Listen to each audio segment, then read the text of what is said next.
انفرادیت کی بات جو ہے وہ بنیادی چیز جو ہے انفرادیت قرار پاتی ہے، کیونکہ ذہن جو ہے وہ ہر انسان کا انفرادی ہے.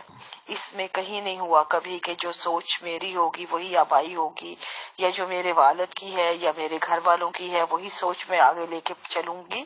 ہر انسان اپنی سوچ رکھتا ہے جو ماحول سے ارد گرد سے اپنے موجود جو حالات اور واقعات ہوتے ہیں ان سے وہ کشید کرتا ہے ان چیزوں کو، اور پھر آگے ان میں سے وہ سوچ جو ہے نمو پاتی ہے ان حالات و واقعات سے. تو ہر انسان کی اپنی نظر ہے، اپنا نقطۂ نظر ہے، اپنی سوچ ہے، سوائے اس کے کہ اس کی سوچ کو بچپن سے ختم کر دیا جائے، ایک مخصوص سانچے میں ڈال دیا جائے جو ہمارے یہاں میجورٹی میں نظر آتا ہے. میں ربوہ میں تعلیم پائی، بنیادی تعلیم، اور ربوہ سے ہی میں جو ہے میں رہی. ہاں جی، اس سے پہلے میرے والدین اور میں جب ایک لیبیا میں کچھ عرصہ گزارا، فیملی کا لیبیا میں رہی، وہاں سے ہم آ کے ربوہ بنیادی تعلیم وہیں سے شروع کی. اور اس کے بعد میں جب ربوہ سے آئی ہوں اسٹوڈنٹ لائف تھی، اور آخری مطلب ایگزام دیا تھا جو وہ بی اے کا تھا پاکستان. وہ ربوہ میں تو ہمارے بیچلر کے جو ایگزام ہوتے ہیں اس میں میرا میجر سبجیکٹ جو تھا وہ فلسفہ تھا. فلسفے میں بی اے کا کر کے تو میں پھر اس کے بعد یہاں پہ سیدھے ٹورنٹو آ گئے تھے. اس کے بعد باقی اسٹڈی جو ہے آگے یہیں پہ جاری کی. یہاں پہ آگے اسٹڈی تو میرے لیے ایسے ہے کہ میں شاید ان لوگوں میں سے ہوں جس نے کبھی اسٹڈی کو میں سمجھتی ہوں کہ کبھی ختم نہیں ہوتی انسان کی زندگی سے. ایک ہوتی ہے اسٹڈی جو آپ کرتے ہیں کسی کام کے تحت یا کسی مجبوری یا ایک لائف کے تحت کرتے ہیں، لیکن تعلیم حاصل. لیکن میں سمجھتی ہوں کہ انسان کو ہر زندگی میں آخری دم تک جو ہے حاصل کرتے رہنا چاہیے کچھ نہ کچھ. میں پریکٹیکلی اس کے اوپر جو ہے نا میں کاربند ہوں. کبھی میں نے پڑھنا نہیں چھوڑا، کبھی علم کا راستہ نہیں چھوڑا. ہمیشہ سے ہر وقت چاہے میرے ہاتھ میں کچھ بھی نہیں ہو لیکن میں مسلسل کچھ نہ کچھ ایک حاصل کرتی رہتی ہوں، پڑھتی. ایون کہ اگر کچھ بھی نہیں ہے، جس طرح کووڈ کے دنوں میں ہمارے یہاں لاک ڈاؤن تھا تو اس میں ایک اپرچونٹی مل گئی کہ یہاں پہ یونیورسٹی جتنی بھی ہیں ان لوگوں نے اپنے کورسز جو ہیں آن لائن کر دیے تھے، اور سب سے بڑی اپرچونٹی تھی آن لائن تھے. اس میں فوراً لے لیا اپنا من پسند کورس اور آگے شروع کر دیا. مطلب یہ ایک ایسا پروسیس ہے کہ یہ زندگی میں آپ کو ایک تو رکھتا ہے، اپڈیٹ رکھتا ہے، اور دوسرا یہ کہ آپ ہر وقت لرننگ پروسیس میں رہتے ہو، نئی سے نئی چیزیں سیکھتے رہتے ہو. تو یہ بھی ایک پارٹ ہے لائف کا جو ایک بڑا حسین ہے، میں سمجھتی ہوں بڑا خوبصورت ہے، جو آپ کو ان چیزوں سے باہر نکالنے کا سبب بنتا ہے. جو آپ کی پرانی سوچیں روایتیں ہوتی ہیں آپ کو نت نئی چیزیں سکھاتا ہے، دنیا کے تجربات دیتا ہے. دیکھیں یہ میری اپنی سوچ ہے جو میں بتا رہی ہوں، ضروری نہیں کہ ہر کوئی اس سے متفق ہو. ہر انسان کی اپنی لائف ہے، اپنی اپرچونٹیز ہیں، اپنی ان کو چیزیں ملتی ہیں. کسی کو وہ اپرچونٹی جو ہے ملتی ہے، کسی کو نہیں ملتی. ہر کسی کے اپنے حالات اور نظریات ہیں. کسی کا ہر کسی کا متفق ہونا ضروری نہیں ہوتا. اور یہی بات جو ہے بتانے کا مقصد یہی ہے کہ ہر انسان انفرادیت کا حامل ہوتا ہے. اور جس طرح میری یہ سوچ ہے میری انفرادی ہے، ضروری نہیں کہ آپ بھی اس سے متفق ہوں یا کوئی اور بھی. ظاہر ہے آپ کی اپنی سوچ ہے. اسی طرح عقیدے کے معاملے میں بھی ہماری اپنی سوچ ہوتی ہے، اس کو جانچنے کے معاملے میں بھی. جب انسان پیدا ہوتا ہے نا تو اس کا آبائی عقیدہ اس کا عقیدہ ضرور کہلاتا ہے، لیکن لائف میں ایک وقت آتا ہے جب انسان اپنے طور اس چیز پہ سوچنا شروع کرتا ہے اور خود پرکھنے لگتا ہے ان تمام واقعات کو، ان تمام چیزوں کو جو اس کو پڑھائی جاتی ہیں، جو اس کو رٹائی جاتی ہیں، کہ اس میں کتنی حقیقت ہے، کتنی چیز اس کو سمجھ آ رہی ہے، کتنی نہیں آ رہی. اور یہ اس کا بنیادی حق ہے. ہم اس کو یہ نہیں کہہ سکتے، لیکن ہمارے ہاں کیونکہ یہ حق جو ہے ایگزسٹ نہیں کرتا تو اس لیے ہمارے ہاں اس حق کا مطلب ہے کہ گمراہی. ہمارے ہاں اس حق کا مطلب ہے اختلاف، اس کا مطلب ہے دشمنی، اس کا مطلب ہے ایک ایسی مطلب ایک مکمل شیطان حاوی ہو رہا ہے. اس طرح کے ہمارے ہاں جو ان کو جواز دیے جاتے ہیں ہر اس سوچ کو جو اپنے طور سوچنا چاہے. کیونکہ جو آبائی عقائد ہوتے ہیں وہ کبھی بھی نہیں چاہیں گے آپ کو کہ آپ ان سے جان چھڑائیں یا آپ ان کا ذرا بھی 19-20 کے فرق پہ جائیں جو انہوں نے راستے بتائے ہیں. یہ ان کی عقیدت ایک طرح سے وہ کبھی بھی نہیں چاہیں گے ڈھیلی پڑے، کیونکہ انہوں نے تو بڑی مضبوطی سے آپ کو جکڑا ہوتا ہے. لیکن یہ بھی فطری تقاضا ہے، انسان اگر اس میں شعور زندہ ہے یا عقل زندہ ہے، میجورٹی ایسی ہوتی ہے کہ فوٹو کاپی بن جاتے ہیں لوگ. آپ جس طرح تربیت کرتے ہیں، جس طرح ہمارا بچپن تھا، ہمیں ایک بڑے مخصوص پیمانے پہ، جس پہ میں نے بہت بار لکھا ہے، میں نے اکثر یہ تحریر اس کو بار بار لکھتی ہوں یا اس کو میں اپنے طور بتانے کی کوشش کرتی ہوں کہ ہمارا جو معاشرہ ہے، جو جن کی بنیاد ہمارے عقائد ہوتے ہیں، وہ ایک ایسا کارخانہ ہے جو اپنے طور جو ہمارے سماجی اپنے ڈھانچے کے اندر ایسی کٹ پتلیاں اور ایسے روبوٹ تشکیل دے رہا ہوتا ہے انسانی وجود کو اپنی کٹ پتلیاں بنانے کے اندر. وہ بڑی مہارت سے وہ اپنا کارخانہ جو ہے وہ کام کر رہا ہوتا ہے. وہ اپنی مخصوص جو اس نے صدیوں سے ایک سانچہ بنایا ہوا ہے، ایک ڈائی جسے کہتے ہیں. آپ نے کبھی ڈائی فیکٹری میں جا کے دیکھیں، جو پلاسٹک کی یا دوسری بوتلیں بنتی ہیں، شیشے کی یا دوسری جو بھی سمجھتے، ان میں ایک ڈائیاں بنتی ہیں، ایک سانچہ جسے کہتے ہیں، ایک مخصوص سانچہ ہوتا ہے. اس کے اندر آپ نے وہ میٹیریل ڈالنا ہے، اور وہ میٹیریل جو ہے آپ اس کی ہیٹ اپ کرتے ہیں. جب اس کو ذرا سا ایک مخصوص ہیٹ دیتے ہیں تو وہ جو میٹیریل ہوتا ہے جو کیمیکلز کے ساتھ، وہ اس سانچے کے اندر ایسے ڈھل جاتا ہے کہ وہ ایگزیکٹ سانچے کی وہ تصویر بن کے ایک بوتل بن، وہ سانچہ کیونکہ ایک بوتل کا ہوتا ہے یا سمجھ لیں کسی بھی ایسے برتن کا ہوتا ہے، وہ اس میں مکمل وہ بن کے نکل آتا ہے وہ جو میٹیریل ہوتا ہے ڈالا ہوا.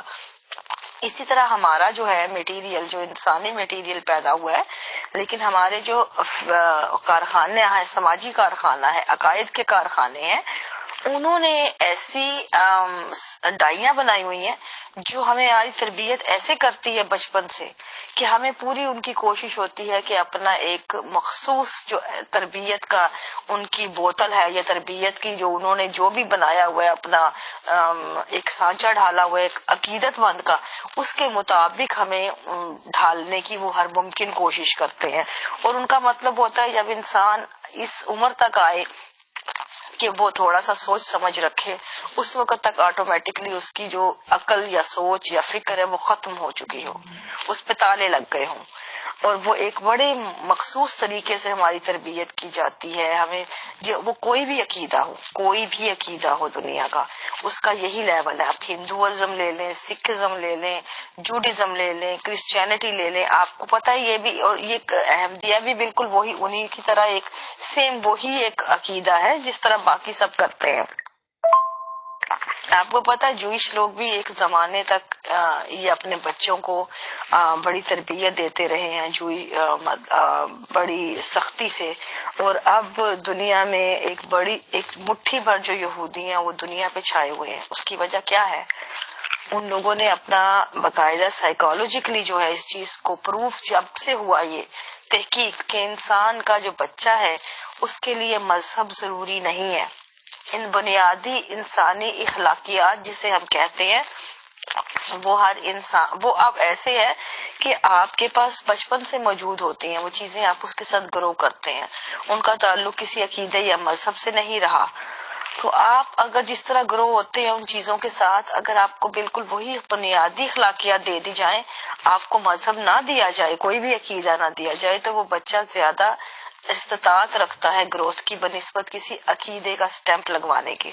تو اب آپ یہ جو یہودیزم ہے، ان لوگوں نے اپنے آپ کو باقاعدہ تحقیق سے ثابت کر کے جب کیا ہے، تو ان لوگوں نے اپنا جو عقیدے کی ان کی تعلیمات تھیں جو وہ پہلے ضروری دیتے تھے، اب وہ نہیں دیتے. اب وہ 18 سال تک ویٹ کرتے ہیں، بنیادی چیزیں سکھاتے ہیں، بہت بنیادی، جو اس کے بعد آپ 18 سال تک ویٹ کرتے ہیں اس بچے کو کہ وہ بچہ، اس کے بعد آہستہ سے پھر سٹڈی شروع کرتے ہیں ایک ریلیجس کا ایک سبجیکٹ کے طور پہ، اور بچوں کو یہ حق دیتے ہیں کہ وہ اس پہ سختی سے کاربند رہنا چاہتے ہیں یا نہیں رہنا چاہتے ہیں.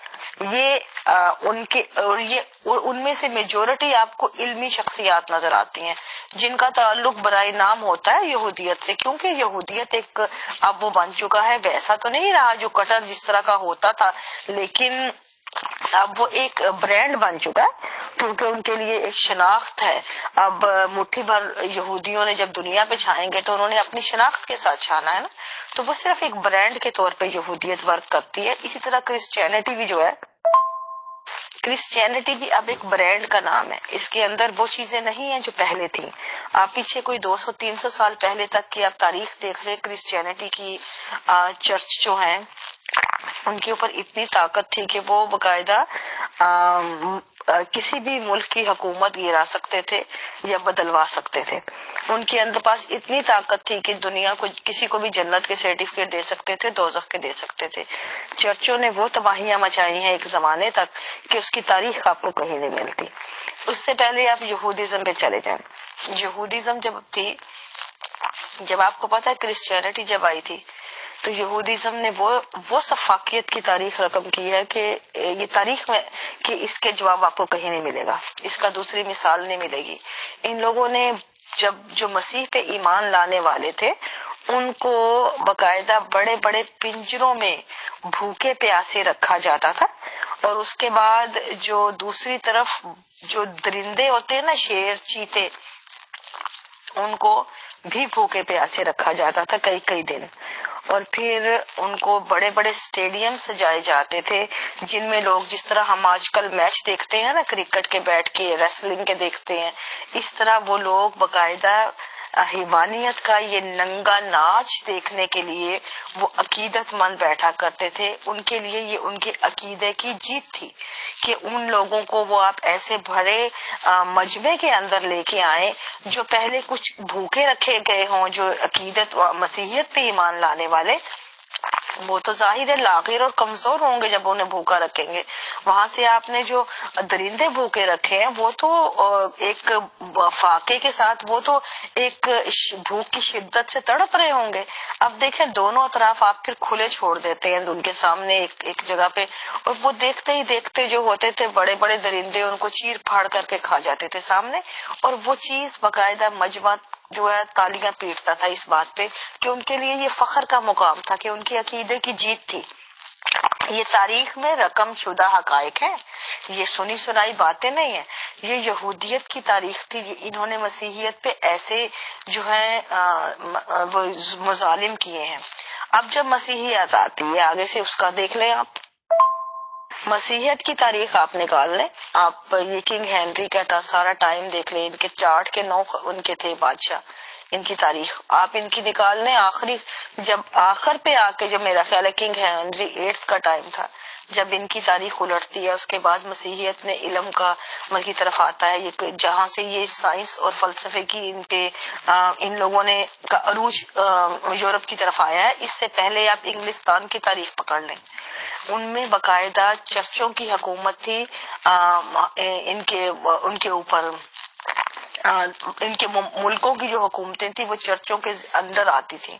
چرچ جو چاہتے تھے سیاہ سفید کر سکتے تھے، کسی کو مار جنت کے سرٹیفکیٹ دیں، کسی کو مار دیں، کسی کو زندہ رکھیں، یہ سب خدا بنے ہوئے تھے چرچ زمین کے اوپر۔ اور اتنی سفاکیت تھی کہ بڑے بڑے تاریخ دانوں کے انہوں نے ہاتھ قلم کر دیے تھے، کسی کو مسیحیت پہ سوال اٹھانے کی اجازت نہیں تھی، کسی کو کچھ بات بھی کرنے کی اجازت نہیں تھی، اختلاف کرنے کی ان سے۔ یہ مسیحیت کی تاریخ ہے۔ اب اس کے بعد آتا ہے ٹائم جب لوگوں میں بغاوت شروع ہوتی ہے، لوگ تنگ آ گئے اس ظلم سے، اس جبر سے، وہ چیخنے لگے، تو انہوں نے پھر بس ایک وقت تو ایسے آتا ہے نا کہ جب آپ ظلم حد سے بڑھ جاتا ہے تو پھر کچھ نہیں رہتا۔ یہ وہ ٹائم تھا جب آپ دیکھیں گے کہ انگلستان میں یہ ٹائم پریس کا ٹائم تھا، جب پبلشڈ پریس آیا ہے نا، یہ چھپنے شروع ہوئی ہیں چیزیں، اس وقت کا یہ ٹائم تھا جب یہ اشاعت کا سلسلہ شروع ہوا ہے، تو ایک دم سے لوگوں میں آگہی پھیلی ہے اور چیزیں آنن فانن جو ہے وہ بدلنی شروع ہوئی ہیں۔ اب اس کے بعد آپ تیسرے پہ آ جائیں، دنیا کا بڑا مذہب کیا ہے تیسرا؟ اب اسلام ہے۔ اب اسلام کی پہ بھری جوانی ہے، اس کی بھی تاریخ آپ اٹھا لیں، تاریخ کیا اس کا تو حال بھی یہی ہے۔ اب فی الحال جو ہے وہی حال ہے جو یہودیت کی تاریخ تھی، جو مسیحیت کی تاریخ تھی، وہی جو ہے اسلام کا حال ہے۔ مطلب کہنے کا یہ نہیں ہے میرا کہ میں یہاں پہ کوئی ڈفرنس دکھا رہی ہوں۔ اسلام کا مطلب اوور آل میں تمام عقائد کو کا مطلب مجموعہ کہہ رہی ہوں۔ اس میں آپ کسی بھی عقیدے کو پکڑ لیں، چاہے وہ ختم نبوت ہو، چاہے وہ سنی ہو، چاہے وہ شیعہ ہو، وہابی ہو، دیوبندی ہو، اسماعیلی ہو یا احمدی ہو۔ احمدیوں کو گو کہ وہ نہیں ہے مسلمان مانتے، لیکن وہ ان کے جو بھی فرقہ ان کے عقائد ہیں ان پہ میں بحث نہیں کر رہی، لیکن جو کہتے ہیں میں تو اس پہ بات کر رہی ہوں کہ یہ طریقہ جو ہے آپ کو اوپر سے دیکھنا پڑے گا منظر۔ اگر آپ نے تصویر پوری دیکھنی ہوتی ہے ہمیشہ کسی چیز کی، تو آپ کو منظر اپنے قدموں کو سطح سے اوپر اٹھانا پڑتا ہے، تو آپ کو پوری تصویر صحیح نظر آتی ہے۔ اگر آپ اسی زمین پہ کھڑے رہیں گے جہاں پہ وہ ہے، تو ہمیشہ آپ بہت سی چیزیں جو ہے مس کر جائیں گے۔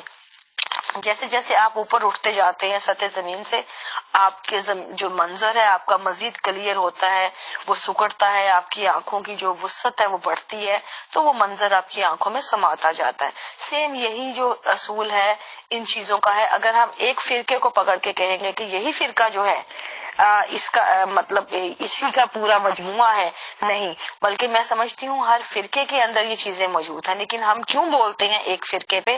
اس لیے کہ ایک فرقے کے اندر کچھ وہ چیزیں ہیں جہاں پہ ایک طرف تو آپ لوگ ناجائز مظلومیت کا لبادہ اڑا ہوتا ہے کہ آپ مظلوم ہیں، مظلوم ہیں، دوسری طرف سے آپ کے اندر بھی میں نے اس پہ بے شمار دفعہ لکھا ہے کہ ہمارے اندر ہر جو مظلوم ہے اس کی آپ کھال اتار کے دیکھو تو وہ اندر سے بھیڑیا نکلے گا۔ ہر مظلوم جو ہے ہمارے ہاں وہ آپ کو تب تک مظلوم نظر آتا ہے جب تک ظلم اس پہ ہوتا ہے۔ جب وہی ظلم کسی دوسرے پہ ہو رہا ہوتا ہے تو وہ ظالم کا ہم نوا ہو جاتا ہے، وہ سب سے بڑھ کے ظلم کرتا ہے، کیونکہ مظلوم بذات خود ظالم ہوتا ہے، اپنی حدود میں آتا ہی وہ ظالم بن جاتا ہے۔ ہمارے ہاں ظلم کی تعریف ہی یہ ہے کہ ظلم وہی ہے جو میری ذات پہ ہو، جو آپ پہ ہوگا وہ میرے لیے ظلم نہیں ہے، جو دوسرے پہ ہوگا وہ اس کو کوئی بھی ظلم نہیں سمجھے گا۔ ظلم کی تعریف صرف یہ ہے کہ یہ مجھ پہ ہونا چاہیے۔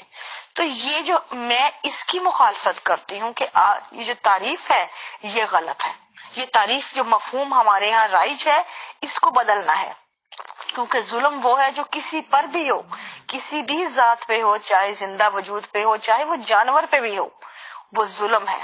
ظلم ہے چاہے خواہ کسی پہ بھی ہو، تو اسی طرح بولا جانا چاہیے، اسی طرح چیخنا چاہیے، اسی طرح آواز اٹھنی چاہیے تاکہ احساس سلامت رہے۔ تو ہمارے ہاں یہ جو مظالم کا سلسلہ ہے، گو کہ ایک طرف سے بیرونی دنیا ہمارے اوپر بہت اقلیت کر کے ایک مظالم کا آپ کو جو نظر آتے ہیں بڑے مارکیٹنگ لیول میں کہوں گی، کیونکہ اس میں سے اکثر مظالم جو ہوتے ہیں وہ ویسے نہیں ہوتے جو اصل میں مظالم جنہیں کہا جائے، وہ ان کی بہت سی دوسری وجوہات پرسنل بھی ہوتی ہیں، دوسری بھی ہوتی ہیں سوسائٹی کی، لیکن وہ کیونکہ عقیدہ ایک وہ آ چکا ہوا ہے دنیا کی نظر میں، تو وہ ہر چیز اس کے کھاتے میں جاتی ہے۔ لیکن ان میں میجورٹی میں نے جو وہاں رہتے ہوئے وہاں پل بڑھ کے دیکھی ہے، ان میں میجورٹی ایسی دیکھی ہے کہ ان میں بہت سی چیزیں ایسی پائی جاتی ہیں جو ہمارے اپنے وجہ سے ہیں۔ جس طرح دیکھیں کہ مجھے یاد ہے کہ ہم چھوٹے تھے تو ہمیں دعائیں پڑھائی جاتی تھیں، اس وقت چھوٹی چھوٹی بچوں کو جو دعائیں رٹائی جاتی ہیں نا، تو ان میں ایک دعا تھی کہ اللہم مزقہم، ایسے کر کے تھی، مجھے دعا پوری اب ذہن میں نہیں آ رہی۔ وہ مرزا طاہر احمد صاحب نے باقاعدہ وہ دعا خاص طور پہ توجہ دلائی تھی جماعت کو، اور اس کے باقاعدہ پمفلٹ بن کے آئے تھے ہر گھر میں کہ وہ اپنے اپنے گھروں میں وہ دعا لگائیں، اور باقاعدہ دن میں جتنی آپ دعا وہ کر سکتے ہیں کریں۔ اور اس دعا کا اردو میں مفہوم یہ تھا کہ اے اللہ ان کو پارا پارا کر دے، ان کو ریزہ ریزہ کر دے، اور ان کو پیس کر رکھ دے۔ وہ کس کے لیے تھی دعا؟ وہ تمام تر نان احمدیز کے لیے، جو بھی جماعت کے وہاں پہ تھے جن کو ہم مخالفین کہتے ہیں، مخالفین احمدیت کے لیے، ان کے لیے یہ دعا تھی کہ اللہ میاں ان کو ریزہ ریزہ کر دے، پیس کر رکھ دے، ان کو پارا پارا کر دے، ان کی خاک اڑا دے۔ یہ الفاظ تھے، مجھے اردو میں الفاظ اس لیے یاد رہ گئے کہ ہم نے بہت بار اس کو پڑھتے تھے، کیونکہ بچپن تھا، عربی ہمارے لیے وہ ایسی ہوتی تھی کہ مطلب ایک عربی میں بھی مجھے یاد تھی، لیکن ہمیں اردو کے الفاظ مجھے زیادہ یاد رہ گئے اس کے۔ اب دیکھیں مجھے ابھی تک وہ الفاظ کیوں نہیں گئے، کیونکہ وہ ایک زبان اپنی ہوتی ہے، مادری زبان، اور وہ الفاظ آپ کے ذہن سے سٹک ہو جاتے ہیں۔ آج وہ چیزیں یاد آتی ہیں تو میرے ذہن میں سب سے بڑا سوال اٹھتا ہے، کیا مخالفین کا سے جیت کا صرف یہی حل ہے کہ ان کو ریزہ ریزہ کر دیا جائے، ان کو پارا پارا کر دیا جائے، ان کو پیس کر رکھ دیا جائے؟ صرف یہی حل ہے؟ کیا وہ جو اللہ جس سے آپ دعا کر رہے ہیں کہ اللہ میاں ان کو ریزہ ریزہ کر دے، کیا اس کو ہم قادر مطلق نہیں مانتے؟ کیا اس کے پاس یہ طاقت نہیں ہے کہ ان مخالفین کا دماغ الٹ دے، ان کے دل بدل دے، ان کے اندر آپ کے لیے رحم جگا دے، یا ان کی جو ہے نیت بدل دے، یا ان کے قانون بدلوا دے، یا سماج کے اندر محبت کے جو بھائی چارے کی فضا کریٹ ہو جائے، نفرتیں کم ہو جائیں، یا فرقہ واریت کے بیچ ختم ہو جائے، یا آپ کے اندر انسانیت پر جڑ پکڑ لے؟ کیا یہ دعا نہیں ہو سکتی تھی اس کے بدلے؟ کیا جیت کا معیار صرف مخالف کی موت یا مخالف کی جو ہے اس سے ہے کہ اس کو زمین سے ختم کر دیا جائے، صرف اس کا وجود؟ کیا یہی ہے جیت؟ جب اس طرح کی جیت کے معیار ہوتے ہیں تو پھر یہ نفرتیں کریٹ ہوتی ہیں، اور یہ میرے بچپن کی ہے، اس وقت مجھے اتنی ہوش نہیں تھی، لیکن میری زبان پہ آج بھی وہ الفاظ نہیں جاتے، اور آج مجھے کیونکہ ان چیزوں کا احساس ہے تو مجھے یقین مانے یہ الفاظ میں پڑھتی ہوں تو میرا اندر سے دل جو ہے نا کانپ کے رہ جاتا ہے ان الفاظ کا سوچ کے کہ میں اپنے بچپن میں یہ دعا کرتی رہی تھی، جبکہ مخالفین بھی تو انسان ہے نا، بھلے ان کے عقائد مجھ سے الگ ہوں، میں ان کو وہ نہ مانے، میرے ان چیزوں کو میں نہیں مانتی تھی، ان کے عقائد جائے جس جگہ جہاں مرضی، لیکن وہ انسان تھے، وہ جیتے جاگتے انسان ہیں، ان کے بھی گھر بار ہیں، ان کے بھی اسی طرح بچے ہیں جس طرح میرے ہیں، ان کی بھی ویسی فیملیاں ہیں، عزیز و اقارب ہیں، ان کے بھی چاہنے والے ہیں، ان کے بھی ایسے ہی ہوں گی چیز، وہ دکھ درد اور ان کے مسائل بھی ہماری طرح ہیں۔ تو کیسے ہم کسی دوسرے انسان کے لیے بجائے رحم کا جذبہ رکھنے کے اتنی سفاکیت کہ آپ اس طرح کی دعائیں بچپن میں کروائی جاتی تھی اور ہمیں باقاعدہ ان پہ بار بار ریپیٹ کروائی جاتی تھی یہ چیزیں؟ پھر مطلب اسی طرح بے شمار چیزیں ہیں جو ہم بچپن سے، کیونکہ مقصد ان کا ان چیزیں بتانے کا مطلب یہ ہوتا تھا کہ دوسری طرف سے ہمیں نفرت نظر دکھائی جاتی تھی نا، دکھائی کیا جاتی تھی، وہ بھی قانونی طور پہ اگر آپ دیکھیں تو کسی بھی ریاست کو یہ حق حاصل تو نہیں ہے کہ شہری کے ایمان کا فیصلہ کرے، یہ تو ایک مطلب جینوئن بات ہے، کسی بھی ریاست کو یہ حق حاصل نہیں ہے۔ میں جتنے بھی عقائد کی کسی کی مخالفت کروں یا ان کی میں اتنی ہی کروں گی جتنی کہ وہ چیز موجود ہے، نہ کم نہ زیادہ۔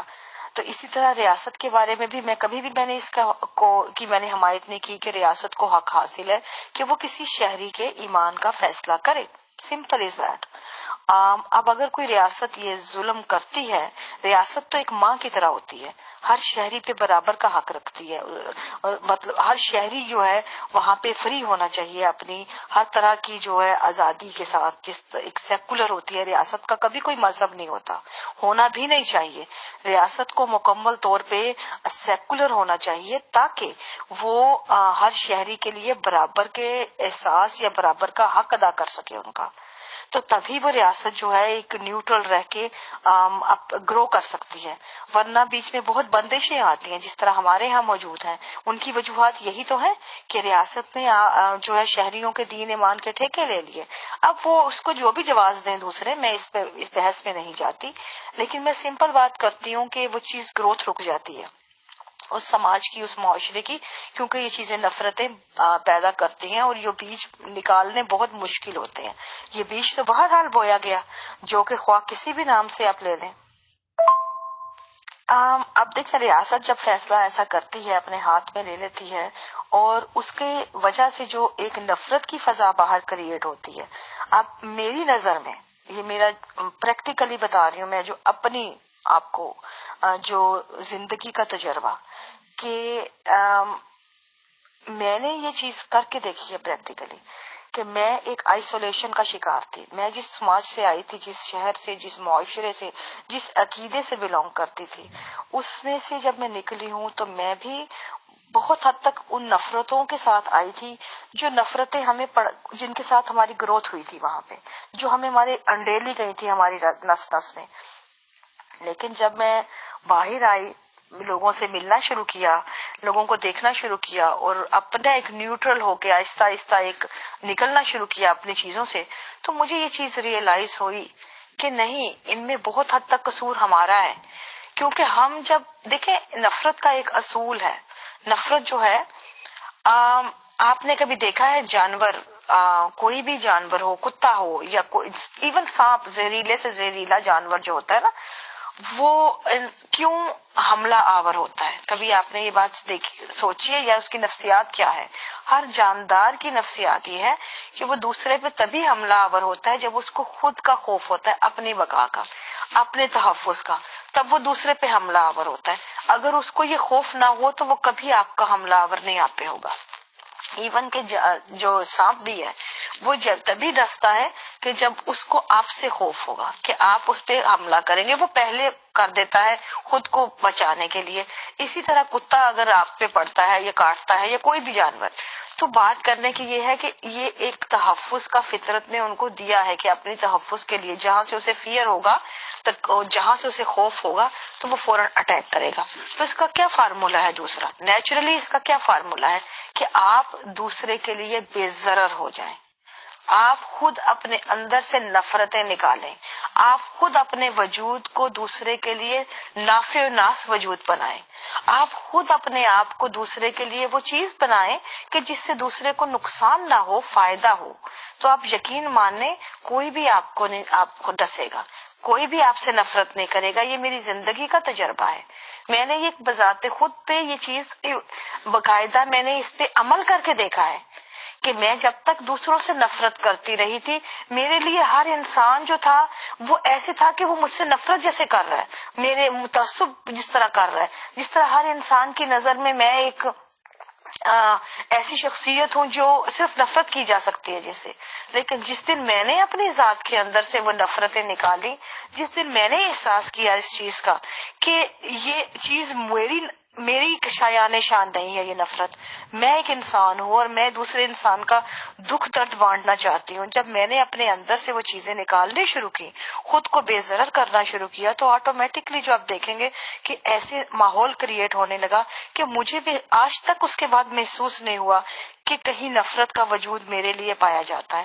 گو کہ عقائد کے ہزار آپ کو نظر آئیں گے، لوگ مجھے برا بھلا کہتے ہیں، لیکن جن لوگوں میں، جن پلیٹ فارم پہ میں رہتی ہوں، جن کے ساتھ میں کام کرتی ہوں، جن کے ساتھ میرے ڈیلی پروجیکٹس ہوتے ہیں، جن کے ساتھ میں سال ہر سال سے ایک کام کر رہی ہوں پروجیکٹس مختلف لیول پہ، وہ بے شمار ڈفرینٹ عقائد کے ہیں. میں نے کرسچنز کے ساتھ بھی کام کیا ہے، ہندوؤں کے ساتھ بھی کیا ہے، سکھوں کے ساتھ بھی کیا ہے. اب ابھی ریسنٹلی دیکھیں، میں نے سکھوں کے لیے تھائی لینڈ سے مجھے کسی نے کہا، جب میں ملائیشیا کا کام کر رہی تھی، مجھے کچھ لوگوں نے کہا کہ آپ تھائی لینڈ کی طرف بھی دیکھیں، یہاں پہ بھی بڑے مسائل ہیں کووڈ کے دنوں میں، لاک ڈاؤن میں، تو ہم کیا کریں، ہمارے پاس اس طرح کے مسائل ہیں. تو میں نے کہا کہ میرے پاس اس وقت کوئی ایسا ذہن میں فوری طور پہ ریسورس نہیں تھا کہ میں تھائی لینڈ کی طرف بھی توجہ دوں، ایک طرف فوکس تھا. تو میں نے ایک دم سے اپنی جس فیس بک پہ لکھ دیا کہ مجھے تھائی لینڈ میں کسی کا کانٹیکٹ چاہیے جو کہ مسئلہ حل کرنا ہے، کچھ لوگوں کو راشن اور اس طرح کے مسائل ہیں. تو مجھے فوراً کچھ این جی اوز تھی، انہوں نے اپروچ کیا، انہوں نے کہا کہ آپ یہ نمبر لیں، ہم آپ ایک دفعہ کال کریں ان کو. تو میں نے کہا ان کو کہ میں تو ان کو جانتی نہیں ہوں، تو کیا میں ان کو کس کا تعارف کرواؤں گی، کس بھی. آپ کہتے نہیں، آپ فکر نہ کریں، وہ آپ کو جانتے ہیں، آپ بے شک نہیں جانتی، آپ ان سے اپنا نام لیں گے، پہچان لیں گے. اور وہی ہوا، وہ سکھ تھے تھائی لینڈ میں. میں نے بس ان کو ایک پہلا فون کیا، میں نے نام بتایا، انہوں نے کہا آپ حکم کریں، آپ نے کیا کس کا کام کرانا ہے، ہمیں بس نمبر دیں، ہم کل ان تک راشن پہنچے گا، سارا کام ہم کریں گے.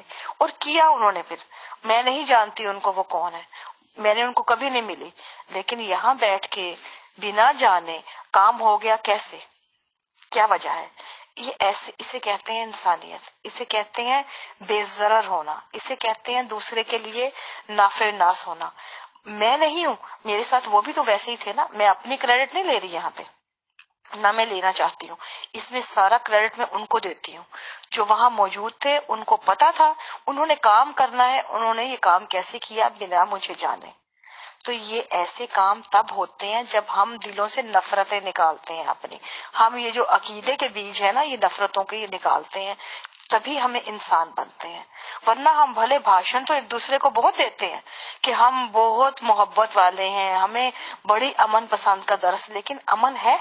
سوال یہ ہے, کیا پیار ہے, کیا امن ہے, کیا بھائی چارہ ہے, کیا آپ کو انسانیت کہیں نظر آتی ہے پریکٹیکلی؟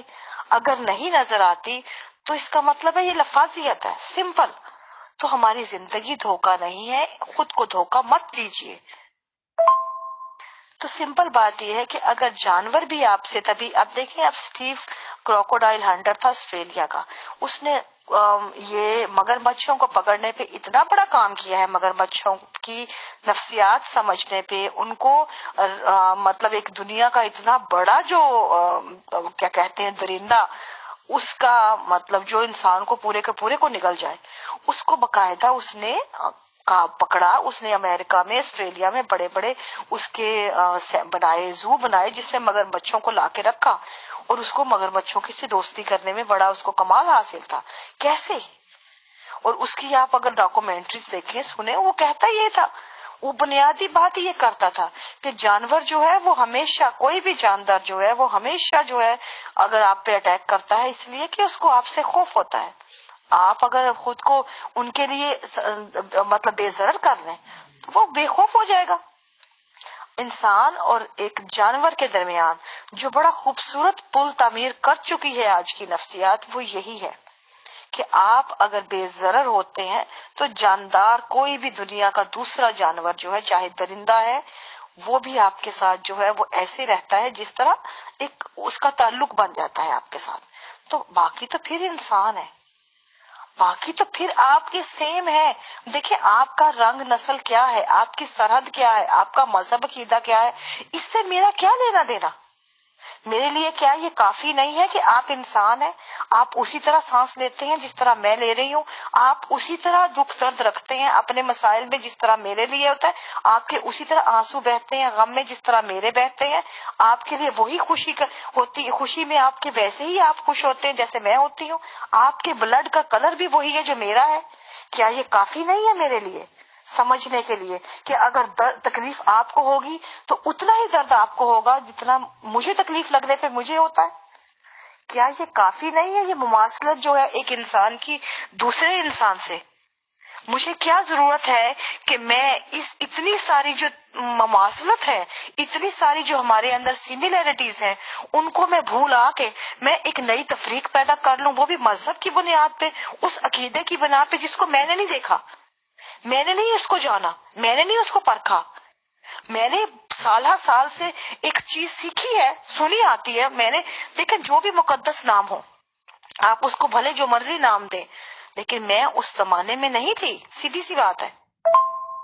میں نے کہانیاں سنی ہیں, کتابوں میں پڑھی ہیں, وہ یقین مجھ تک آئے ہیں اور مجھ پہ وہ ان کو باقاعدہ مسلط کیا گیا ہے, لیکن میں نے بذات خود اپنی آنکھوں سے نہ دیکھا ہے, نہ میں نے ان کو پریکٹیکلی جانچا ہے. اگر میں آپ کو یہ کہوں کہ آج مجھے کوئی کہے کہ مقدس کہانیاں جو پیچھے 1500 سال سے یا اس سے پہلے کی کہانیاں ہزاروں سال کی ہیں ان پہ میں یقین کروں اور میں کہوں کہ وہ انسانیت کے درس تھے, تو میں تو نہیں مانوں گی, کیونکہ پریکٹیکلی مجھے ان میں سے کوئی بھی درس پریکٹیکل فیلڈ میں نظر نہیں آتا. اور اگر آج مجھے کوئی کہتا ہے کہ تمہیں دنیا میں کون سی مثال ایسی نظر آتی ہے جو انسانیت کی یا انسانیت سے محبت کی ہے, یا جو نظر آتی ہے جس میں امن کا درس ہے, تو میں آنکھیں بند کر کے کہوں گی عبد الستار ایدھی کی, میں آنکھیں بند کر کے کہوں گی مدر ٹریسا کی, میں آنکھیں بند کر کے کہوں گی رتھ فاؤ کی. کیوں؟ کیونکہ یہ وہ مثالیں ہیں جو میری زندگی کی آنکھوں دیکھی ہیں, جن پہ میرا یقین ہے, اس لیے کہ میں نے پریکٹیکلی ان کو اپنی کھلی آنکھوں سے دیکھا ہے, جن کو دیکھا ہے, جو میرے تجربات ہیں آنکھوں کے سامنے, ان کا مقابلہ میں ایک سنی سنائی کہانیوں سے تو نہیں کر سکتی. اگر آگے آپ کے ایمان ہے, جو ایمان رکھ والے ہیں سو بسم اللہ اپنا ایمان رکھیں, لیکن میرا تو کم سے کم یہ ایسا ایمان کوئی نہیں ہے. میں تو اپنی آنکھیں جو مجھے خود فطرت نے دی ہیں, اپنی عقل جو اس نے دی ہے, جو میرے تمام حواس ہیں, جو مجھے ملے ہیں نعمت کی طرح، میں ان پہ زیادہ یقین رکھتی ہوں کہ ان کے استعمال سے جانچوں کہ کسی انسان کو کیسے پرکھا جاتا ہے، اور اس پرکھ کے اوپر میں اپنا ایمان ڈیولپ کروں، اور اسی کے مطابق میرا یہ ایمان ہے کہ مجھے اگر آج کہے کہ کوئی پیغمبر انسانیت کون ہے تو میں ایدھی کو کہوں گی، میں مدر ٹریسا یا رتفاؤ کو کہوں گی. سیدھی سی بات ہے، کیونکہ ان کو میں نے دیکھا ہے نا، میں سنی سنائی باتیں تو نہیں کر رہی. اور آپ بھی یہی احادیث پڑھتے ہیں کہ جو آنکھوں دیکھی ہے وہ سنی سنائی کے برابر نہیں ہے نا.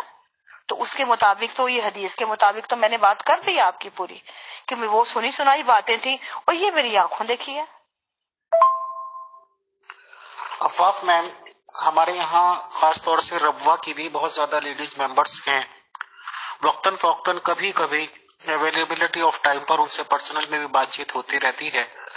کل ملا کے جو میں نے میکسیمم باتیں سنی ہیں، یا ایک چیز مجھے لگا ہے کہ میکسیمم لوگ اس بات کو مانتے ہیں کہ ربوہ میں یعنی کہ احمدی جماعت نظام کی جو لیڈیز ہیں، یا یہ کہہ لیجیے جو ہمارے یہاں ہیں، ان کا کہنا یہ ہے، جو آپ نے اپنی باتوں سے پروو بھی کر دیا، کہ اور کمیونٹیز کی تو بات چھوڑ دیجئے، ہندو سکھ وغیرہ وہ تو شاید وہاں پہ کم ہوں گے، یا مسیحی جو بھی کچھ معاملات ہوں گے، بٹ یہ جو کامن مسلمان ہیں یعنی کہ نان احمدیز لوگ، ان کے ریگارڈنگ تو بچپن سے ہی یہ بات ڈال دی جاتی ہے کہ ان لوگوں سے تم بات نہیں کرنی، ملنا نہیں، دس اینڈ دیٹ، اور ایک عجیب سا تعصب کا ماحول بنا دیا جاتا ہے، جو کہ آپ نے کنفرم بھی کیا اپنی آڈیوز میں.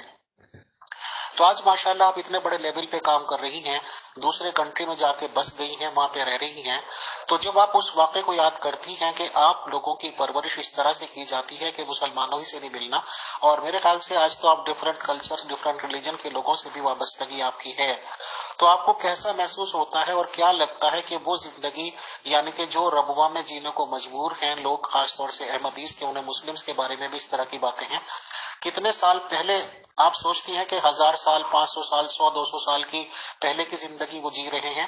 اس ریگارڈنگ آپ کے کمنٹس میم پلیز بتائیں، شکریہ. جی امیر فیصل صاحب، بالکل آپ کی بات درست ہے کہ یہ باتیں ایسے ہیں کہ یہ باقاعدہ ہماری تربیت کا حصہ ہیں. جس طرح لڑکیاں جو ہیں وہ خواتین، لڑکیاں جو ہیں نان احمدی سے بات بھی نہیں کریں گی، شادی کرنا منع ہے ان کا، حالانکہ لڑکے کر لیتے ہیں. پھر آپ باہر آ جائیں تو کسی سے بات بھی نہیں کریں گی. بات بھی کرنا، اور ایون کہ نان احمدیز تو ہمارے لیے ایسے ہوتے تھے کہ جس طرح دنیا کی کوئی دوسری دنیا کی مخلوق ہے. ہمارے دل میں جیسی نفرت ان کے لیے انڈیلی جاتی تھی کہ مطلب میں بتا نہیں سکتی آپ کو، کہ میرے اپنے دل میں تھی، کیونکہ ہمیں ایک فیئر دکھایا جاتا تھا نا کہ وہ جس طرح کوئی بھوت ہے، وہ آپ کو دیکھتے ہی نکل جائیں گے. وہ ان کا مقصد ہی ہمیشہ یہ ہے کہ آپ کو نقصان پہنچانا. وہ پیدا ہی اس لیے ہوئے ہیں کہ آپ کو نقصان پہنچانے کے لیے، اور آپ کو جب وہ دیکھیں گے وہ بس آپ کو نقصان ہی پہنچا سکتے ہیں اور کچھ نہیں کر سکتے. یہ حقیقت ہے. یہ میرا اپنا مائنڈ سیٹ ایسا ہی تھا. میں جب سے ربوہ سے آئی تھی میرا اپنا بھی یہی ذہن تھا، کیونکہ میں پیدا اس ماحول میں ہوئی تھی. یہی سوچیں میری تھی کہ میرے لیے آپ سے بات کرنا اگر اس زمانے میں ہوتی تو میں آپ سے بھی آپ کو بھی اپنا دشمن سمجھتی. مطلب میں کسی بھی دوسرے انسان کو جو احمدی نہیں ہے وہ میرے لیے دشمن ہے. تو جب آپ اس طرح کی سوچیں لیتے ہیں تو مجھے ایک وقت لگا ان چیزوں سے نکلنے میں، اور سب سے بڑا ہاتھ یہ تھا کہ کیونکہ میں ایک بنیادی طور پہ میری اپنی ایک فکر تھی، اور میں کیونکہ جس طرح آپ کو میں نے بتایا کہ فلسفہ میرا سبجیکٹ رہا ہے، اور اس کی وجہ بھی یہ تھی کہ میں نے جس زمانے میں فلسفہ پڑھا تھا ربوہ میں، آپ یقین مانے میں اکیلی تھی کلاس میں، اور میری ایک پروفیسر آتی ہوتی تھی جو فیصل آباد سے آتی تھی پڑھانے کے لیے، وہ نصرت کالج میں، تو وہ وہاں سے آتی تھی پڑھانے، اور وہ کہتی تھی مجھے نہیں پتا کہ میں کیوں آتی ہوں ایک لڑکی کو پڑھانے کے لیے، اور کوئی ہے ہی نہیں کلاس میں، کیونکہ وہاں پہ عربی، اسلامیت یا دوسرے سبجیکٹ چلتے ہیں، میتھ یا سائنس، وہاں پہ یا ہسٹری وغیرہ چلتی ہے. فلسفہ تو ایک ایکسٹرا سبجیکٹ تھا اور مجھے انٹرسٹ تھا، میں نے لے لیا کیونکہ میرا اپنا مائنڈ تھا. لیکن میں سمجھتی ہوں وہ ایک بلیسنگ تھی میرے لیے کہ فلسفہ وہ سبجیکٹ ہے جو آپ کو ڈیپتھ سکھاتا ہے. اگر آپ فلسفے کو عموماً لوگوں کے ذہن میں یہ کانسیپٹ پایا جاتا ہے کہ یہ ڈرائی ہے سبجیکٹ جو ہے، یا پڑھنے والے بڑے عجیب عجیب طرح کے تاثرات لوگوں کے پائے جاتے ہیں معاشرے میں. لیکن میں نے جنوینلی اس کو پڑھ کے دیکھا ہے، جو سمجھا ہے. اور میں آپ کو بتاؤں کہ میں نے اس زمانے میں چیزوں کی کو گہرائی سے دیکھنے کا جو میں نے نظریہ تھا وہ اس سے سیکھا تھا کہ ہر چیز کی گہرائی میں جا کے دیکھو، کبھی آپ کو سطحی نہیں ہوئی چیزیں دیکھو، جو آپ کو نظر آ رہی ہیں آپ اس پہ یقین مت کرو، آپ اپنی نظر سے پرکھو اور اس کی ڈیپتھ میں جاؤ اور وہ چیز نکالو جو نظر نہیں آ رہی، اس کو پوری طرح سمجھنے کی کوشش کرو، معاملات کو، بنیادوں کو سمجھو تاکہ آپ ان کے حل تلاش کر سکو۔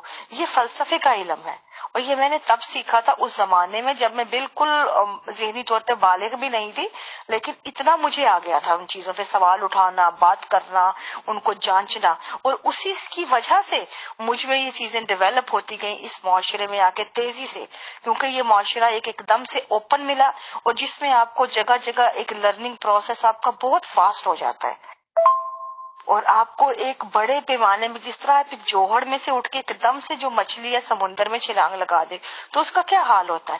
عموماً تو آپ دیکھیں گے کہ جوہڑ کی مچھلیاں جو ہوتی ہیں وہ سمندر میں سروائیو نہیں کر سکتے، وہی مچھلی جو ہے سروائیو کر سکتی ہے جو بہترین تیراک ہوتی ہے یا غوطہ خور ہوتی ہے، ورنہ اگر آپ کہیں کہ آپ عموماً تو آپ کو وہیں پہ ختم ہو جاتی ہیں، مطلب ان کا سروائیول ممکن نہیں ہے۔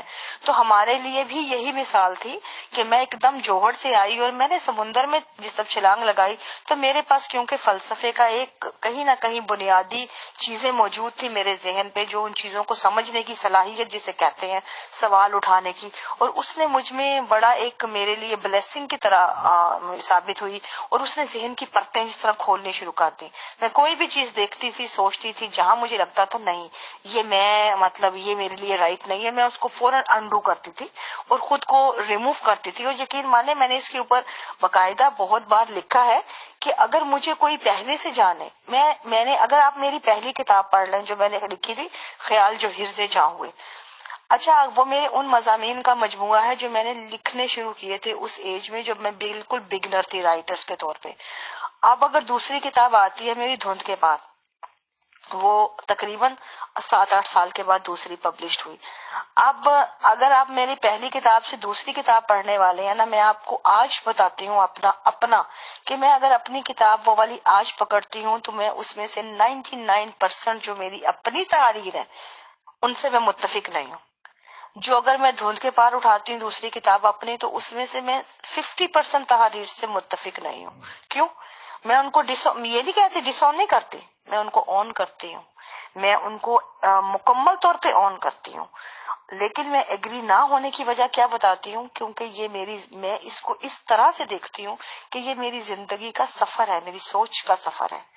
جب آپ نکل رہے ہوتے ہیں اپنے ان چیزوں سے جو آپ پہ مسلط کی گئی ہیں، آپ انہی چیزوں کو پہ کی جگالی کر رہے ہوتے ہیں، انہی الفاظ کی، انہی خیالات کی، انہی ویوز کی جو آپ پہ کی برین واشنگ کا حصہ ہوتی ہیں، لیکن پھر آہستہ آہستہ آپ ان سے نکلتے ہیں سلو بائی سلو۔ سوچ کا سفر تو ہمیشہ سلو ہوتا ہے کیونکہ وہ آپ کے علم اور دلیل کے ساتھ اس کا مطلب وہ ہم سفر ہوتا ہے۔ تو آپ جب آہستہ آہستہ ان کی سلو پکڑ رہی ہوتی ہے آپ کے ذہن میں شعور، اور وہ آپ کا سفر چل رہا ہوتا ہے، تو آپ سلو بائی سلو نکل رہے ہوتے ہیں، آہستہ آہستہ اپنے اوپر سے وہ خول اتار رہے ہوتے ہیں، اور پھر آپ اپنا چینج ان چیزوں سے دیکھتے ہیں کہ پہلے آپ کا کیا تھا، اس کے بعد آپ کی کیا آئی۔ لیکن میں اب اگر کوئی بات کرتی ہوں وہ بالکل اس لیول کی ہے کہ آپ وہ ڈیفرنٹ لیول کی ہوگی۔ کیوں؟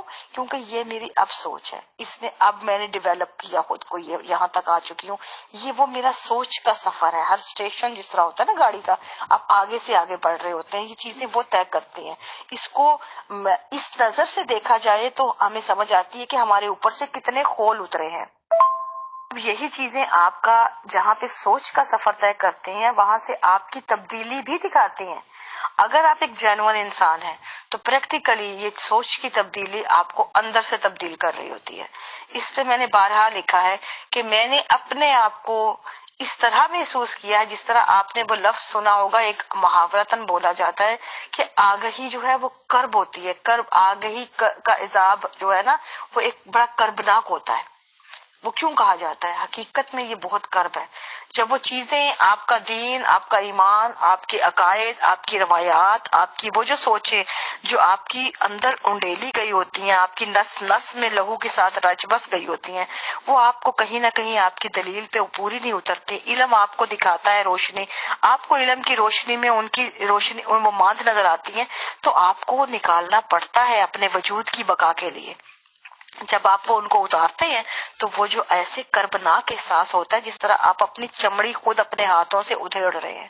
اور یہ میں نے یہ کرب محسوس کیا ہے، کیونکہ یہ وہی کرب ہے جس کا آپ کو میں نے ایک دفعہ اس پہ لکھا ہے کہ یہ ایک نیچرل پروسیس ہے ہر اس بندے کا جس کا اپنا شعور ڈیولپ ہوتا ہے.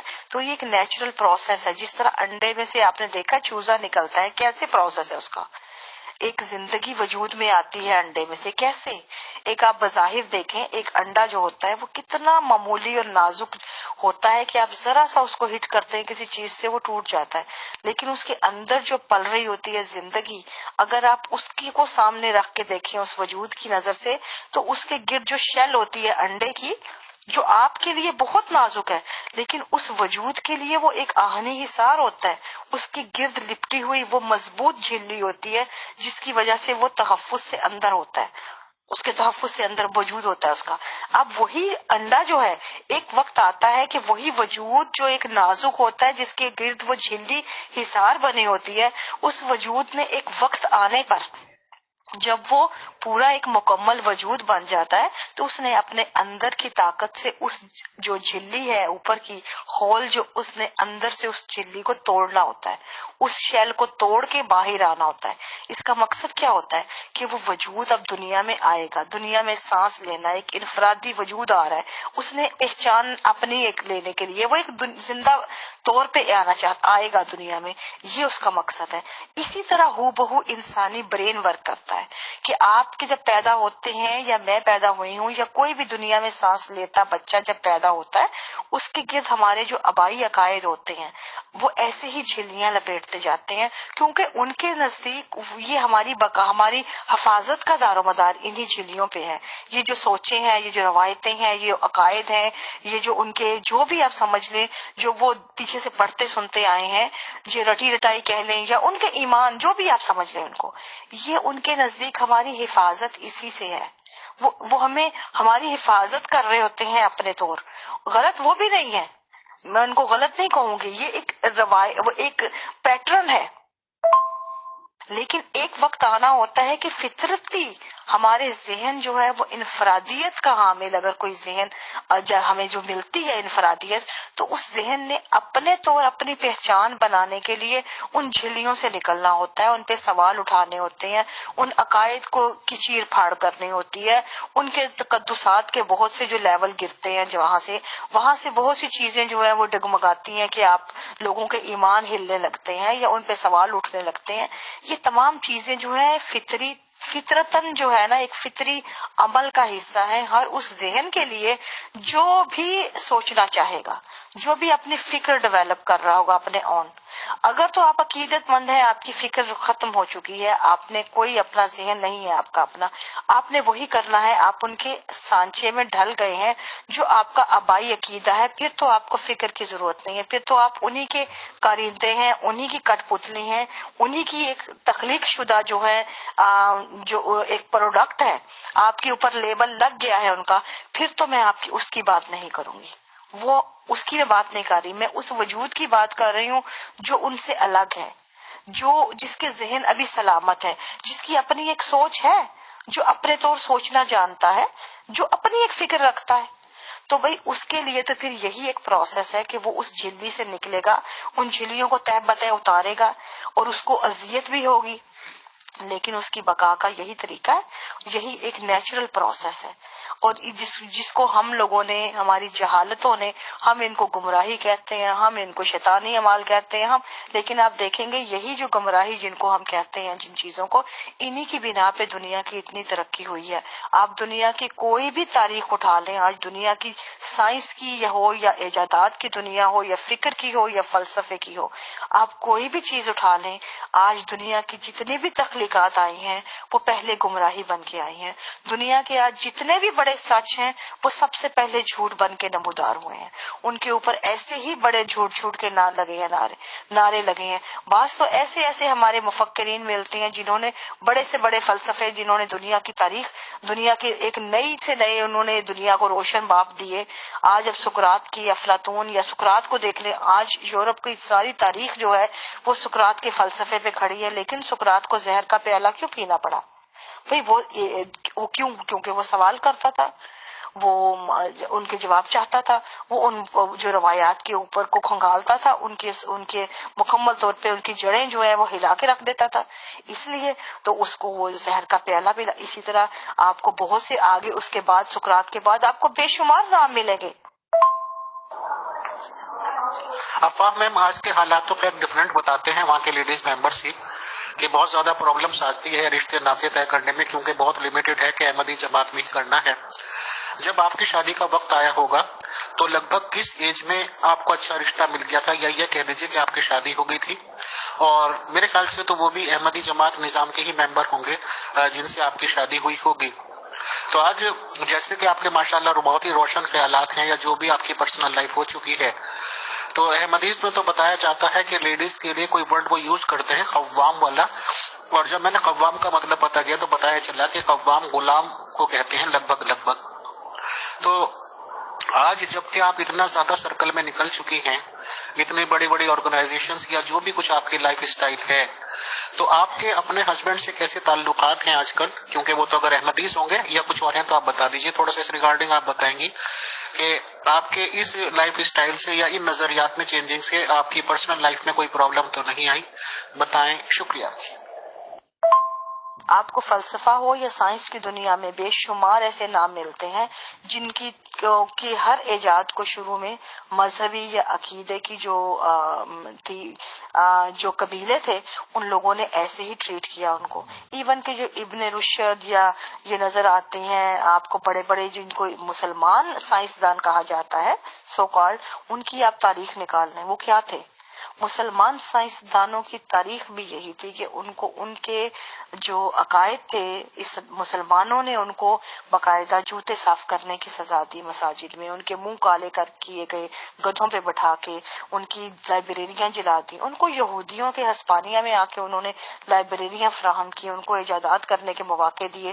وہ سائنسدان بن گئے تو وہ اسلام کی، کیونکہ ان کے نام مسلمان تھے.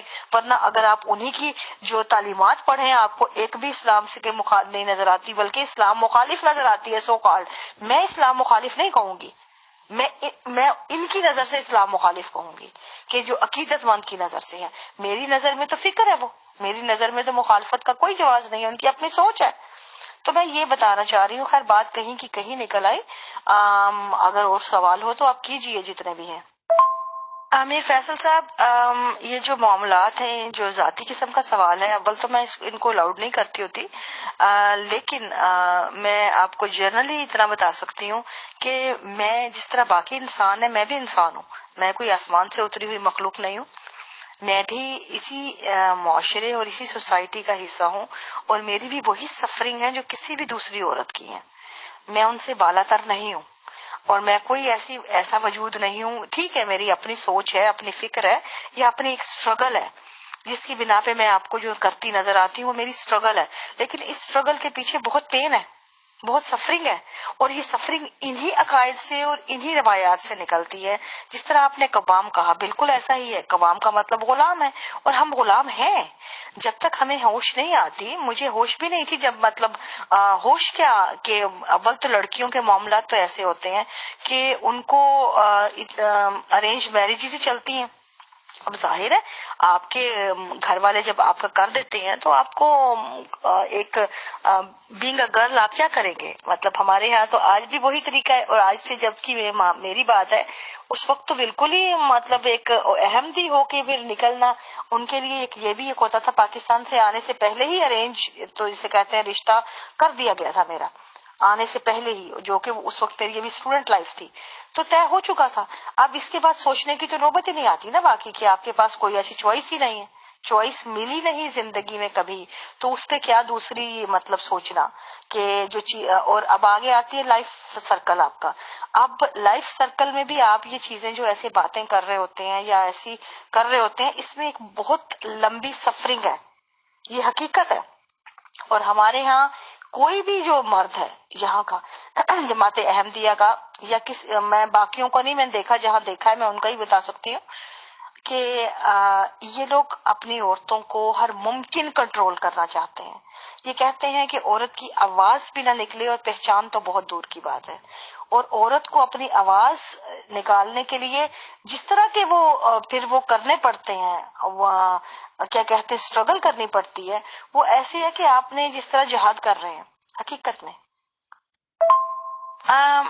بات یہ ہے کہ ان چیزوں کے لیے آپ کو بہت حد تک انڈیپینڈنٹ ہونا پڑتا ہے، جسے وومن امپاورمنٹ کہا جاتا ہے. میں اسی لیے اس کی قائل ہوں. میں سمجھتی ہوں کہ ہر بچی کو ایک شناخت انسان کا حق ہے، چاہے وہ مرد ہو یا عورت ہو. جب ہم ان کی زیادہ ایک انسان کا، چاہے وہ مرد ہے یا عورت ہے، جب ہم اس کی ڈیولپمنٹ ہی اس کی ایسے کرتے ہیں کہ وہ سیکسولی طور پہ ہی صرف ایک پروڈکٹ بن کے رہ جائے، یا وہ اس کے اوپر جنس غالب آ جائے، یا وہ مرد ہے یا عورت ہے، ہم جب ان کی جو تربیت صرف مرد یا عورت بن کے کرتے ہیں تو وہ انسان نہیں رہتے، وہ زندگی بھر مرد یا عورت ہی بنے رہتے ہیں. تو جب آپ مرد اور عورت بنتے ہیں تو آپ کے اندر جو ایک آپ اتنے محدود ہو جاتے ہیں کہ آپ کے اندر صلاحیتیں تو وہی ختم ہو جاتی ہیں. میجورٹی جو فطرتاً آپ کو دی جاتی ہیں، دان کی گئی ہوتی ہیں، آپ ان کا خود سے قتل کر رہے ہوتے ہیں اپنے آپ پہ جنسی لیبل لگا کے. تو لیکن ہمارے ہاں یہ سب سے بڑا المیہ ہے کہ عورت کے جو جس قسم کی محدود کر دیا گیا ہے عورت کو، کہ اس کے کام کاج بھی محدود ہیں، جو ایک سماجی المیہ بھی ہے کہ سماج میں بھی آپ کو وہ چیزیں نظر آتی ہیں کہ عورت کا استحصال ہی ہوتا ہے زیادہ تر ہر جگہوں پہ، لیکن اس کے پاس کوئی اپرچونٹی نہیں ہے. پڑھ بھی لیتی ہے تو اس کے پاس وہ لیول نہیں ہے تعلیم کا کہ وہ شعور ڈیولپ ہو اس کا. وہاں پہ تعلیم بھی ڈگریوں کی حد تک ہے، یا آپ نے کام کرنا ہے وہ. جبکہ ایک معاشرے میں کی بنیاد جو ہے، ایک بچہ جو آگے پروان چڑھتا ہے، یا ایک معاشرے کو کے اندر جو انسان پروان چڑھ رہے ہیں، وہ کہاں سے آ رہے ہیں؟ ایک عورت کی گود سے. جب عورت کے پاس شعور نہیں ہے تو وہ کیسے ڈیولپ کرے گی ایک انسان کو؟ عورت کو آپ کم عقل کہتے ہیں، اور اس کے وجود سے پیدا ہونے والا جو مرد ہے وہ پورا کا پورا کل عقل ہے. مطلب یہیں پہ یہ معاشرہ جو ہے یہ منافقت کا شکار ہے. اور جب عورت کے اوپر آپ اس قسم کے حملے کرتے ہیں، پھر جب شادیاں ہوتی ہیں تو پھر سب سے بڑا مرحلہ یہ ہوتا ہے کہ یا تو آپ پہلے آپ باپ یا بھائی کی اگر ہے آپ کے تو آپ ان کی ملکیت ہے، شادیوں کے بعد سسر اور جو ہے شوہر کی ملکیت بن جاتی ہے، تو پھر آپ کو ان کے مطابق چلنا پڑتا ہے. جہاں پہ بات آتی ہے کہ آپ کو اپنی آواز اٹھانی ہے، اس دوران آپ کو بہت کچھ سٹرگل کرنی پڑتی ہے. اور یقین مانیں کہ یہ سٹرگل آسان نہیں ہے.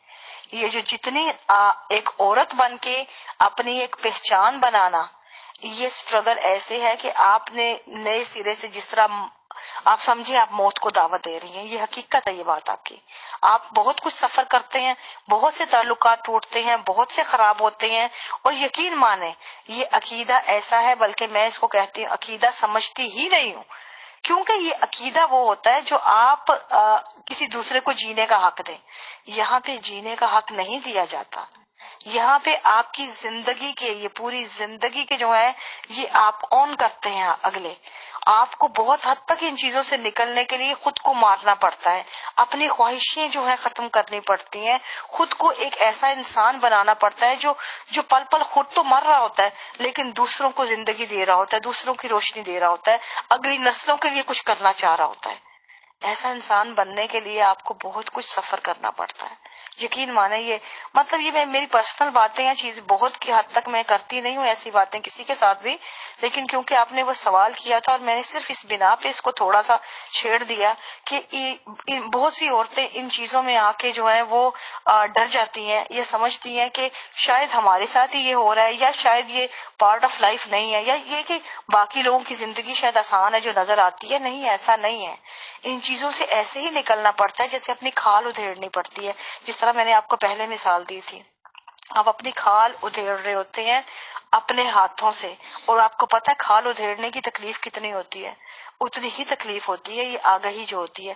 یہ آپ کو کسی پل چین نہیں لینے دیتی. جب آپ کو احساس ہوتا ہے نا کسی پل کے آپ انسان ہیں، آپ کو جس لمحے یہ اس چیز کا یقین ہو جائے کہ آپ انسان ہیں اور دوسرے بھی انسان ہیں، تو آپ یقین مانیں یہ وہ چیز ہے کہ آپ کو کسی پل چین نہیں لینے دے گی. کسی پل چین نہیں لینے دے گی. باقی عقیدے ایک طرف، باقی باتیں ایک طرف، باقیوں سے تو پھر آپ کو لڑنا ہی ہوتا ہے نا. وہ کہتے ہیں زمین کے تمام خداؤں سے آپ کو لڑنا پڑتا ہے پھر.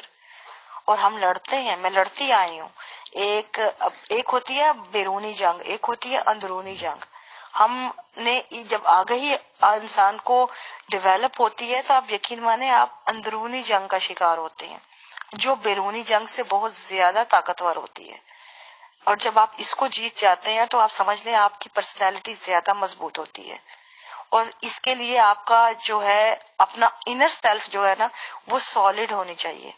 یہ آپ کو پریکٹیکلی جو ہے باتیں نہیں کر رہی میں یہ، اور میں سمجھتی ہوں یہاں پہ باتیں کام بھی نہیں آتی، یہاں پہ پریکٹیکل کام آتا ہے. جب آپ کی انر سیلف سٹرونگ ہوتی ہے. انر سیلف کیا ہے؟ آپ کو پتا ہونا چاہیے کہ آپ کیا ہیں. دنیا کو نہیں، جو دنیا آپ کو کہہ رہی ہے وہ اس کا کہ آپ کو رتی بھر بھی پرواہ نہ ہو. آپ کو یہ پتا ہو کہ آپ کیا ہیں. مجھے پتا ہے میں کیا ہوں، مجھے کوئی پرواہ نہیں ہے کہ مجھے کوئی کیا کہتا ہے. مجھے یقین مانے لوگ ایسی ایسی باتیں کرتے ہیں، ایسی ایسی فحش کلامی کرتے ہیں، بعض اوقات ایسی ایسی ننگی جو باتیں کر جاتے ہیں اور گالیاں دیتے ہیں کھلے عام، لیکن مجھے رتی بھر بھی ان چیزوں کی پرواہ نہیں ہوتی. کیوں؟ کہ یہ انر سیلف جو ہوتی ہے نا انسان کی، یہ اصل میں آپ کا وجود ہے. باہر دنیا کی نظر میں آپ وہی ہیں جو دنیا دیکھتی ہے، جو جس کی نظر ہے. اب آپ کی نظر جو ہے جتنی آپ کی نظر میں استطاعت ہوگی آپ مجھے اتنا ہی دیکھ سکیں گے. اور بہت حد تک ممکن ہے کہ آپ کو میری ایک دو چیزیں غلط لگیں جو آپ کی نظر کے مطابق غلط ہوں، آپ اس پہ اپنا ججمنٹل ویو دے دیں. اسی طرح بے شمار دنیا میں تقریباً ہر بندہ اسی طرح ہوتا ہے. ہمارے عزیز و اقارب بھی تو ویسے ہی ہوتے ہیں نا، اسی سوسائٹی کا حصہ ہیں، اسی ماحول کا. وہ بھی ہمیں انہی تجربات مشاہدات کی نظر سے دیکھتے ہیں. لیکن سب سے بڑی جو طاقت ہے وہ انسان کی کیا ہے؟ آپ کی انر سیلف ہے. وہ یہ ہے کہ آپ کو پتا ہے کہ آپ کیا ہیں. آپ کو پتا ہونا چاہیے کہ آپ کے پاس کیا صلاحیت ہے، آپ کیا کر سکتے ہیں، آپ کس حد تک جا سکتے ہیں. آپ جو ہیں کیا آپ کو آگے چاہیے، یا آپ کے اندر کون کون سی ابیلٹیز ہیں اور ان کا آپ کس طرح آپ ان کو بہتر استعمال میں لا سکتے ہیں. یہ تمام چیزیں انسان کو سمجھ آتی ہیں جب آپ اپنے وجود کے ساتھ زیادہ رہتے ہیں. اب اس کی مثال یہ میں دوں گی کہ آپ کو دنیا میں نظر آتا ہے ڈپریشن کی مطلب کتنی بڑی بیماری ہے آپ کو نظر آتی ہے. اور ہمارے ہاں بھی آپ کو ہیجان نظر آتا ہے. عام لوگوں کو تنہائی سے بڑا تکلیف ہوتا ہے. تنہائی پہ بڑے بڑے شعراء ہمارے ادیب و دبا پہ بڑا بڑا کچھ اس کے اوپر لکھتے آئے ہیں نوحے کہ تنہائی بڑی بری چیز ہے. لیکن یقین مانیں کہ اگر آپ کو اپنے انر سیلف کے ساتھ جو ہے آپ کی تعلق بنا ہوا آپ کا، تو آپ کو تنہائی ایک بلیسنگ لگتی ہے، یہ ایک نعمت ہے. کیونکہ آپ کو موقع ملتا ہے اپنے وجود کے اندر جھانکنے کا، ہر وہ چیز خود سے نکالنے کا جو آپ سمجھتے ہیں آپ پرانی ہو گئی ہے. یہ ہر وہ چیز نئی وہ مطلب گرو کرنے کا اپنے اندر. تو آپ تو دن بدن گرو ہو رہے ہوتے ہیں نا، اس کے ساتھ آپ کے اندر نئی چیزیں آ رہی ہوتی ہیں. تو آپ کو تنہائی بری لگنی نہیں چاہیے اگر آپ کو اپنے وجود سے پیار ہے. تو ہمارے ہاں اپنے وجود سے پیار نہیں سکھایا جاتا، وجود کو اون کیا جاتا ہے. ہر رشتہ جو ہے اس وجود کو اون کرتا ہے. ہم کیا ہیں، ہماری ذات سے کیا مطلب ہے، ہمیں بتایا ہی نہیں جاتا. ہمارے لیے ہماری زندگی کی اہمیت کب ہے؟ ہم تو پیدا ہی مطلب اس لیے ہوئے ہیں کہ ہم نے ایک دن مرنا ہے. جو یہ زندگی فطرت نے ہمیں دی ہے ہمیں جینے کے لیے تھوڑی ہے. ہمیں تو موت کا خوف سکھایا جاتا ہے بچپن سے کہ آپ نے ایک دن مرنا ہے، بس ڈرو. یہ نہیں کہا جاتا کہ یہ جو زندگی آپ کو ملی ہے یہ ایک نعمت ہے. آپ کے تمام حصے جو موجود ہیں آپ کے پاس، یہ آپ کو فطرت کی طرف سے وہ بلیسنگ دی گئی ہے. اس کا بھرپور استعمال کرو اور اپنی نو کے اپنے لوگوں کے کام آؤ تاکہ آپ بہترین زندگی جی سکو.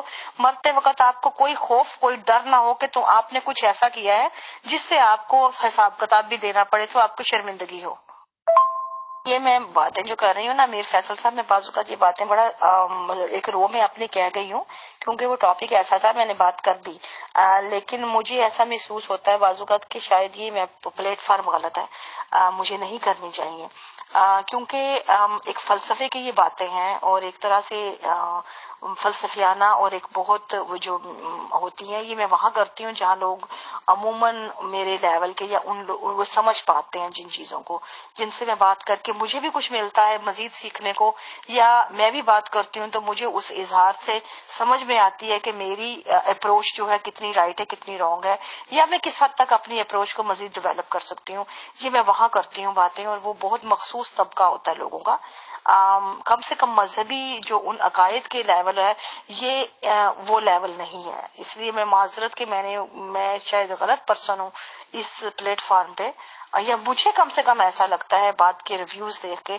کہ میں نے غلطی کر دی ہے بات کر کے، تو اس لیے اگر آپ کے پاس کوئی اور سوال ہو تو کر دیں، اس سے پہلے کہ میری فلسفیانہ میں ایک رو میں بات کرتی ہوں تو وہ بات کہیں کی کہیں نکل جائے۔ افاف میم، کل وجیحہ میم سے بھی کافی ڈیٹیل سے بات چیت ہوئی تھی، تو ظاہر سی بات ہے، ویسے یہ کہاوت ہے اور اچھی کہاوت ہے کہ لیڈیز سے تو ان کی ایج نہیں پوچھنی چاہیے اور جینٹ سے ان کی انکم۔ بہرحال آپ کی جو بھی ایج ہوگی، تو مجھے لگتا ہے کہ جو 1974 میں آپ کی پارلیمنٹ نے غیر مسلم قرار دے دیا تھا احمدیز کو، تو if I am not wrong, may be right may be wrong, کہ آپ اس کے بعد ہی کی پیدائش ہوں گے۔ تو کل وجیحہ میم سے یہ جانکاری ملی تھی کہ وہ تو یہ جانتے بھی نہیں ربوا کے رہتے ہوئے کہ الیکشن کیا چیز ہوتی ہے، کیسے ووٹ دیا جاتا ہے، اور ووٹ ہی کا پتہ نہیں چلتا کہ وہاں ووٹ کیا ہوتا ہے۔ تو کیا آپ سمجھتے ہیں کہ 1974 کے بعد ہی آپ لوگوں کی جو قیادت ہے اس نے کہہ دیا ہوگا کہ ووٹ وغیرہ نہیں دینے، کیونکہ غیر مسلم تو ان لوگوں نے گھوشت یا اناؤنس کر دیا تھا، اور ووٹ نہ دینے والی بات پہ آپ، کیونکہ آج آپ کی بہت دنیا آپ نے دیکھ لی ہے، دنیا بھر میں آپ کے تعلقات ہیں، اس بات کو کس طرح سے، اس کانسیپٹ کو لیں گے کہ ووٹ نہ دینے کا ادھیکار احمدی جماعت نظام کا کیسا ہے، اور آج اتنے سال گزرنے کے باوجود بھی ان کی دراصل حکمت عملی کیا ہو سکتی ہے کہ اپنے عوام کو ووٹ کی طاقت کا اندازہ ہی نہ ہونے دیں؟ اس ریگارڈنگ جو بھی آپ بتانا چاہیں بتائیں پلیز، شکریہ۔ امیر فیصل صاحب، یہ اس پہ میں بے شمار دفعہ لکھ چکی ہوں، یہ انتہائی جہالت بڑا فیصلہ تھا، چاہے جس بھی کا بھی تھا، میں جانتی ہوں کس کا تھا، سوری ٹو سے، میں صرف اتنا کہوں گی کہ میری نظر میں انتہائی غیر جسے کہتے ہیں سنجیدہ اور جسے کہتے ہیں ظالمانہ فیصلہ تھا یہ کہ ووٹ نہ دینا۔ گو کہ میں نے کبھی اس چیز کی یہ ایک ڈیفرنٹ پہلو ہے کہ میں نے آپ کو پہلے بتا دیا تھا کہ ریاست کا نہیں تھا کوئی بھی حق کے یہ فیصلہ کرے، وہ ایک ڈیفرنٹ پہلو ہے، جب فیصلہ کر دیا ریاست نے، ایک کام غلط ہو جاتا ہے، دیکھیں ایک سٹیپ اگر غلط، چاہے میں اسے اب کہوں غلط ہے تھا یا نہیں ہے، وہ ہو گیا، تو اس کو مقصد اس پہ یہ ہونا چاہیے آگے فوکس کہ یہ ایک بیج غلط بویا ہے، اس کو انڈو کیسے کیا جائے، جو کام غلط ہوا ہے اس کو دوبارہ سیدھا سدھارا کیسے جائے، نہ کہ یہ کہ اس غلط کو اپنے اوپر طاری کر کے اس کے ساتھ مزید ایک لمبی تاریخ ظلم کی رقم کر لی جائے۔ انہوں نے یہ جہالت بڑا فیصلہ کیا کہ انہوں نے کہا کہ اب کیونکہ پارلیمنٹ نے ان کو غیر مسلم کہا ہے اقلیت، تو آپ نے یہ فیصلہ نہیں کرنا، جو سب سے بڑا جاہلانہ فیصلہ تھا کہ اگر آپ اب کرسچن کمیونٹی ہے، ٹھیک ہے، ان کا گو کے اقلیت ان کو قرار ہے تو اقلیت، چاہے ان کو پارلیمنٹ میں نہیں کہا گیا، لیکن اب دیکھیں پاکستان کی ایک مائنورٹی ہے اور ان سے زیادہ کسی، اگر آپ ان کے حقائق جانچ لیں نا، میں کہتی ہوں احمدیوں کی تو صرف مارکیٹنگ لیول ہے، اتنا کہ ہم لوگ شور اٹھاتے ہیں کہ کیونکہ ان کو یہاں پہ یو این سی آر اور مختلف جگہوں پہ ان کو وہ کیا کہتے ہیں ملی ہوئی ہے، ان کو ایک طرح سے ریپریزنٹیشن ان کی موجود ہے ان ہیومن رائٹس کی جو رپورٹس ہیں ان کی بیہاف پہ۔ کرسچن کمیونٹی یا ہندو کمیونٹی کی یا سکھ کمیونٹی کی پاکستان میں پرسیکیوشن ریکارڈ پہ ہی نہیں ہے، ابھی تک ہیومن رائٹ کے ریکارڈ پہ پراپر نہیں ہے، نہ ان کی باقاعدہ ریپریزنٹیشن کی گئی ہے، جس کی وجہ سے ان کی ایک بڑی مقدار میں جو تعداد ہے ان کی، وہ وہاں پہ پرسیکیوشن کا شکار ہے جو ان سے کہیں زیادہ ہے، لیکن وہ ریکارڈ پہ نہیں ہے۔ اس کے باوجود بھی ان کی جو نمائندگی پارلیمنٹ میں ہے، کیسے؟ کرسچن کمیونٹی میں بھی آپ دیکھیں کتنے گاؤں ان کے جلا دیے گئے، ان کی بچیاں آج بھی اٹھوا دی جاتی ہیں، ان کے نکاح ہوتے ہیں۔ ہندوؤں کے کتنے گھر آپ کو پتا ہوگا، پیچھے انڈیا کے بارڈر پہ کتنے لوگ آ کے ہندو بیٹھ گئے تھے جنہوں نے اپنی بچیوں سے 10 دن کی بچیوں کو اٹھوا کے نکاح نابالغ بچیوں کے پڑھائے۔ آپ سوچیں کوئی ایک بھی مثال آپ کو ان کے ساتھ ایسی ملتی ہے؟ نہیں۔ ٹھیک ہے، جو پرسیکیوشن کا بھی جو لیول ہے، میں یہ نہیں کہتی کہ نہیں ہے لیول، لیکن ان میں بھی بہت سے کیسز جو ہے غلط ہیں۔ ان کی میں زندہ مثال دیتی ہوں، میرے پاس بے شمار کیسز ایسے ہیں جو جماعت احمدیہ کی وجہ سے نہیں، جن کا قتل ہوا تھا، لیکن ان کو ان کے کھاتے میں ڈالا گیا۔ ان کے پرسنل دشمنیاں تھیں، ان کی ذاتی دشمنیاں تھیں، وہ بعد میں سامنے آئیں، لیکن جماعت کے کھاتے میں ڈال کے ان کے پرسیکیوشن کا جو ریکارڈ ہے وہ بڑھایا گیا۔ اچھا، وہ بھی میں اس بات کو بھی چھوڑ دیتی ہوں، وہ ایک لمبی بحث ہے، میں بات غلط نہیں کر رہی، اس کو ثابت کر سکتی ہوں، لیکن میں اس کو اب ان کو بھی چھوڑیں۔ اب سوچیں کہ آپ اگر سپوز کہ آپ نے اگر یہ بھی ریکارڈ میں لے لیا ہے، آپ ان چیزوں کے لیے پارلیمنٹ میں جائیں، اپنی آواز اٹھائیں۔ ان چیزوں کا حل یہ ہوتا ہے جب بھی آپ سوشل سماج کے اندر کوئی اگر غلط بیج جو ہے ایسا نفرت کا لگتا ہے، اس کی بنا پہ معاشرے میں آپ کو لگتا ہے فرقہ واریت پیدا ہو رہی ہے، تعصب یا نفرت کی فضا پیدا ہو رہی ہے، تو آپ کا ایز اے شہری آپ کا حق ہے کہ آپ پوری اپنی ذمہ داری نبھائیں اور اس کو بیج کو جڑ سے اکھیڑنے کے لیے آپ پوری کوشش کریں۔ کیا آپ نے کیا؟ نہیں، آپ نے الٹا اپنے طور الگ سے بیج پودے لگانے شروع کر دیے اپنے لوگوں کے ذہنوں میں، انہی لوگوں کے لیے جنہوں نے آپ لوگوں کو کہا، چلو انہوں نے کہا، میں کہتی ہوں انہوں نے غلط کیا، ٹھیک ہے، مان لیا غلط کیا، لیکن آپ نے کیا اس چیز کو سدھارا؟ بالکل بھی نہیں۔ آپ نے خود پہ داڑھی کر کے، آپ نے نقاب اوڑھ کے اپنے اندر بھی وہی نفرتوں کے بیج پیدا کیے اور دونوں جو پارٹیوں کو ایک دوسرے کے مد مقابل لا کھڑا کیا، جن کو آپ کو بھائی چارے کی فضا کریٹ کر کے گلے ملوانا چاہیے تھا کہ اگر نفرتیں پیدا ہو گئی ہیں کسی غلط قدم کی بنا پہ، آپ ان نفرتوں پہ حاوی ہو اور سماج کے اندر شامل ہو، ان کے اندر سوشل ورک کرو، ان کے اندر رہو، اپنی ایک شناخت بناؤ اور ان کے اندر رہ کے وہ کام کرو سماجی سطحوں پہ، تاکہ لوگ آپ کو جانیں، آپ کو پہچانے، آپ کے کام کو۔ جب کوئی انسان آپ کے کام کو پہچانے گا تو آپ کے عقیدے کی نفرت آٹومیٹکلی ختم ہو جائے گی۔ یہ پریکٹیکلی میں نے ثابت شدہ بات ہے، میں نے پریکٹیکل اپنی زندگی پہ کر کے دیکھا ہے۔ میں نے جب لکھنا شروع کیا تھا، اب یقین مانے میرے پاس ایسے واقعات ہیں کہ مجھے لوگ شروع میں قادیانی کہہ کے دھتکارتے تھے، شروع میں مجھے کرتے تھے، لیکن آج ایک زمانے بعد وہ میں نے کام کر کے اپنا ایک ایسا لیول ہے کہ آج مجھے ایک بھی بندہ نہیں جو میرے ساتھ کام کرتا ہے، چاہے وہ ہندو ہے، سکھ ہے، شیعہ ہے، وہابی ہے، دیوبندی ہے، کسی بھی مذہب سے اس کا تعلق ہے، کبھی وہ مجھے یہ لفظ نہیں کہے گا کہ میرا کوئی عقیدہ ہے۔ ہر انسان جو میرے ساتھ کام کرتا ہے، جو میرے ساتھ جڑا ہوا ہے، جو مجھے جانتا ہے، وہ مجھے ہمیشہ ایک انسان کے طور پہ دیکھے گا اور وہ مجھے انسان ہی کہے گا، کیونکہ میں نے یہ ثابت کیا ہے کہ میرا کوئی عقیدہ کسی سے نہیں ہے۔ میں اگر کسی کا دکھ درد بانٹتی ہوں ایک انسان سمجھ کے، اور یہ لیول ہونا چاہیے۔ اگر میں انسان نہیں بنوں گی تو میں میرے عقیدے کا مجھے کیا اچار ڈالنا ہے کسی نے؟ میں کیا کروں گی اس عقیدے کا جب آپ انسان ہی نہ بن پائے؟ میں پیدا ہوئی تھی اس زمین پہ، جب دنیا میں آئی تھی تو میں انسان تھی، عقیدہ تو میرا 7 منٹ بعد میرا آبائی عقیدہ میرے سر پہ مسلط ہوا، 7 منٹ پہلے تو میں انسان تھی نا، تو مجھے خود کو انسان تو ثابت کرنے دیجئے پہلے کہ میں انسان ہوں اس سماج کی نظر میں۔ اگر انسان ثابت کروں گی میں خود کو تو یقین ماننے تمام نفرتیں وہیں ختم ہو جائیں گی۔ جتنی بڑی مرضی تعصب کی دیوار ہو، آپ انسان بنیں گے، انسان ثابت کریں گے خود کو تو وہ خود بخود گر جائے گی، یہ میں دعوے سے کہتی ہوں۔ لیکن ان کے ہاں الٹا ووٹنگ پہ پابندی لگائے گی۔ میں خود ربوہ میں رہی ہوں، مجھے نہیں پتا تھا ووٹ کیسے ڈالتے ہیں، یقین مانے ہمیں ووٹنگ ایسے تھا، ووٹ کا مطلب کہ حرام ہے، ووٹ ڈالنا ہر احمدی پر حرام ہے۔ مجھے یاد ہے میں رحیم پیار خانپور کے پاس میرے ننھیال تھے، ہم جب بچپن میں وہاں جاتے تھے تو وہاں پہ الیکشن جب ہوتے تھے، کیونکہ اس وقت مجھے اندازہ ہوا کہ وہاں جاتے جو آؤٹ سائڈرز ہوتے تھے احمدی، وہ تو اپنے ان کے جو شناختی کارڈ ہے ان کے اندر تو وہ اپنے آپ کو مسلم میں لکھواتے ہیں نا، وہ تو میجورٹی ان کی کیونکہ ان لوگوں نے ان لوگوں میں رہنا ہوتا ہے جو جن میں نفرت بھی ہے، وہ کسی طور اپنی حفاظت کے لیے اپنے کارڈ جماعت میں مسلم ہی خود کو لکھواتے ہیں، وہ شناخت کے طور پہ احمدی نہیں لکھواتے۔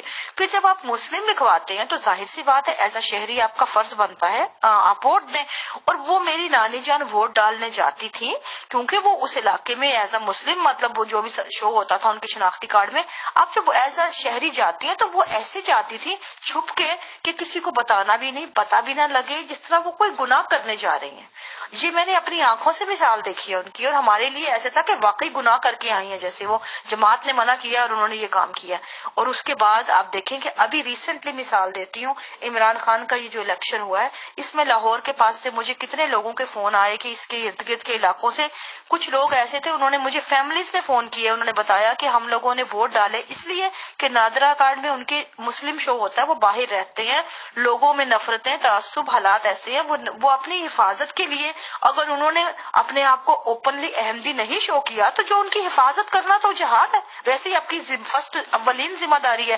تو انہوں نے اگر شہری کے طور پہ لکھا ہے اور وہ ایز اے شہری ووٹ ڈالا، تو اس بات کا جماعت نے ایسا کیا کہ ان کو اخراج جماعت کے ان کو وہ ایشو ہوئے باقاعدہ لیٹر، ان کو جماعت سے نکالا کتنی فیملیز کو، اور ان میں سے بہت سی فیملیز ایسی تھیں جنہوں نے مجھ سے ایسے اظہار کیا اپنے دکھ کا کہ انہوں نے کہا کہ ہماری بیٹیوں کے نکاح ہوئے ہیں، ہماری بیٹیوں کی تاریخ شادیوں کی مطلب طے ہوئی تھی، ہم تو پھنس گئے یہ کام کر کے، ہم نے یہاں سے ووٹ ڈال دیا، وہ عذاب کی شکل میں ہمارے اوپر اخراج از جماعت کے سرٹیفکیٹ ایشو ہو گئے، اور وہاں سے جہاں جہاں پہ بچیوں کے رشتے ہوئے تھے کیونکہ جماعت سے اخراج ہوا تو رشتے ٹوٹ گئے، انہوں نے کہا ہمارا تعلق نہیں ہے ان سے، جو جماعت سے نکل گئی ہے بچیوں کے رشتے ٹوٹ جائیں۔ تو آپ کو پتہ یہ کتنی بڑی ہراسمنٹ ہوتی ہے والدین کے لیے۔ اب ان کو بلیک میل کیسے کیا جا رہا ہے کہ ان کو جا کے ایک پرنٹڈ لکھا ہوا پیپر جو پہلے سے بنا ہوا ہے اس کی تحریر شدہ کہ جو معافی نامہ ہے وہ ان تک پہنچایا جاتا ہے، انہیں کہا جاتا ہے یہ حضور کو دے رہے ہیں، بھیج رہے ہیں، اس کے نیچے آپ بس اپنا نام اور سائن کر کے دے دیں، اوپر جائے گا معافی نامہ، آپ کی معافی ہو جائے گی۔ اب دیکھیں اس بات پہ یہ ڈرامہ کرنے کی ضرورت کیا ہے؟ جب آپ نے معافی منگوا کے معاف ہی کرنا ہے بعد میں تو آپ نے پہلے ڈرامہ ہی کیوں کیا؟ کیا یہ اتنا بڑا گناہ ہے؟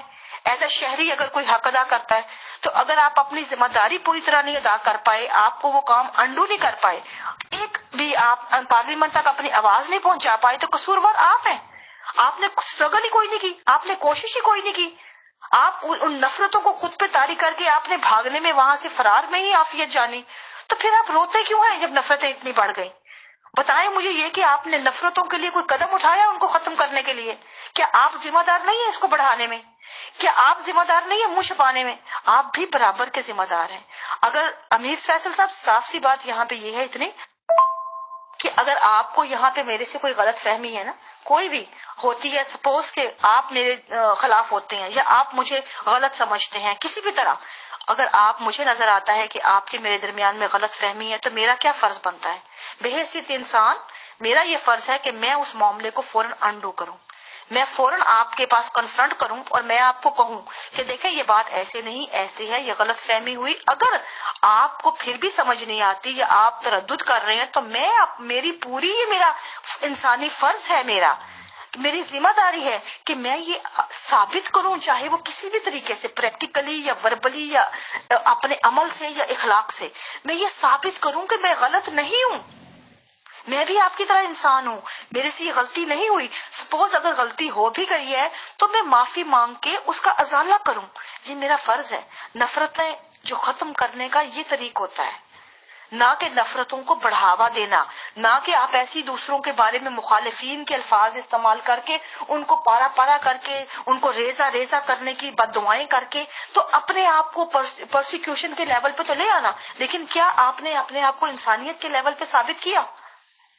آپ کے اندر بھی آج وہی شفافیت ہے، اگر ان میں تھی تو کیوں؟ کیونکہ آپ نے خود کو انسان ثابت نہیں کیا۔ قصوروار جتنے وہ ہیں اتنے عام بھی آپ بھی ہیں۔ ظلم تب تک ظلم رہتا ہے جب تک اس کو سہا جاتا ہے۔ اگر ظلم آپ پہ ہوا تھا تو آپ نے اس کو ظلم کو خود پہ طاری کر کے کیوں اپنے اوپر حاوی کر لیا؟ اور آج تیسری بات میں آپ کو یہ بھی بتا دوں کہ پاکستان میں پاسپورٹ پہ مذہب کا خانہ بنتا ہے، شناختی کارڈ پہ بنتا ہے تو کتنی تکلیف ہوتی ہے، احمدیہ پرسیکیوشن کے انڈر آتا ہے۔ لیکن آج آپ چلے جائیں ربوہ میں، آپ ربوہ کے اسکولوں کے اندر جو گورنمنٹ کے اسکول ہیں لیکن جماعت کا ہولڈ ہے، اکیڈمی ہو یا کوئی بھی اسکول، ان کے داخلہ فارم کے اندر جو جماعت سے چھپتے ہیں، ان کی نظارت سے چھپتے ہیں، ان کے اندر مذہب کا خانہ ہے ہر اسٹوڈنٹ کے لیے۔ اگر میں یہاں پہ کہتی ہوں کہ میرے لیے مذہب کا خانہ کیوں بنایا گیا، یہ جائز نہیں ہے، یہ غلط ہے، ایک شہری کے اوپر ظلم ہے، تو کیا میں بھی وہی کام کروں گی؟ ربوہ میں اس وقت کرسچن کمیونٹی جو ہے مائنورٹی پہ ہے۔ یہ وہ کمیونٹی ہے جس کے چند گھر اتنے برے حالات میں وہاں پہ ہیں، اور اس وقت سے ہیں جب سے ربوہ بنا ہے، جو وہاں پہ گھر کے کام کرتے ہیں یا ان کے ایز اے ہاؤس میڈ کے طور پہ، جو وہ کام ربوہ میں جو کوئی نہیں کرتا، جو غلیظ گندا کام، جو جسے کہتے ہیں جتنے کام ہوتے ہیں، وہ تمام کرسچن کمیونٹی کرتی ہے۔ اب کرسچن کمیونٹی کے بچے بھی تو پڑھتے ہیں نا ان سکولوں میں، اب ان کے لیے یہاں پہ مذہب کے خانے موجود ہیں۔ دیکھیں، میں آپ کو کیسے مظلوم کہوں جب آپ کے انڈر آئی ہوئی اقلیت بھی آپ کی طرف سے اسی بے انصافی کا شکار ہے، جس کی طرف وجہ سے آپ جو ہے دوسری اکثریت کے ظلم کا شکار ہیں۔ یہاں پہ آ کے میں کہتی ہوں کہ ہمارے اندر ہر جو ظالم ہے وہ اپنی کھال کے اندر بھیڑیا ہے، کیونکہ یہ ظلم وہی اسی کو ظلم کہتے ہیں جو ان پہ ہو۔ ان کو وہ ظلم نظر نہیں آ رہا ہوتا جو ان کے ہاتھوں سے ہو رہا ہو۔ کیوں؟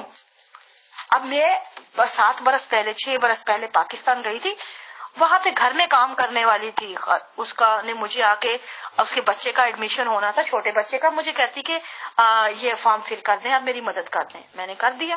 جب میں نے اس وہاں پہ مذہب کا خانہ دیکھا تو میں گھبرا کے رہ گئی۔ میں نے کہا یہ بچہ تو ابھی کنڈر گارڈن میں جا رہا ہے، تو اس کا مذہب کا خانہ ہے اور جماعت کے انڈر سے فارم بنے ہوئے ہیں۔ تو کہتی ہے آگے سے، مجھے کہتی بھابی کی دسیے اتنے یہی ہوں، تانوں نہیں پتا ساڑے نال کی ہوں۔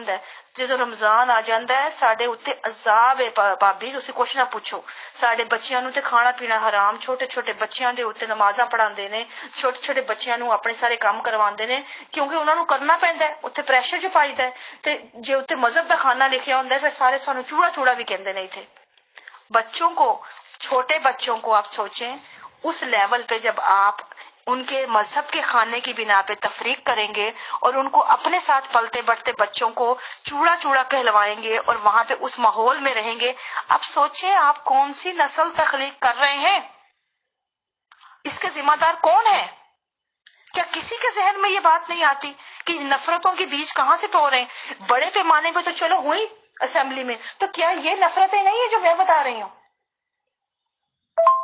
اگر آپ کے ساتھ ظلم ہوا تھا تو آپ نے اس کو دوسروں کے ساتھ تو نہ کیا ہوتا، تو میں آپ کے ساتھ کھڑی ہوتی، یقین مانیں، میں ہر مظلوم کی طرح میں یہاں پہ بھی آپ کے ساتھ کھڑی ہو کے ہم آواز ہو کے سب سے، اور میں نے کیا ہے۔ آپ میری یقین مانیں، میری پیچھے میری تحاریر اٹھا لیں، میری بکس اٹھا لیں، آپ کو بے شمار جا بجا آپ کو جگہ ملے گی جہاں پہ میں نے ایز اے اقلیت ان کے حق میں بہت جگہ آواز اٹھائی ہے۔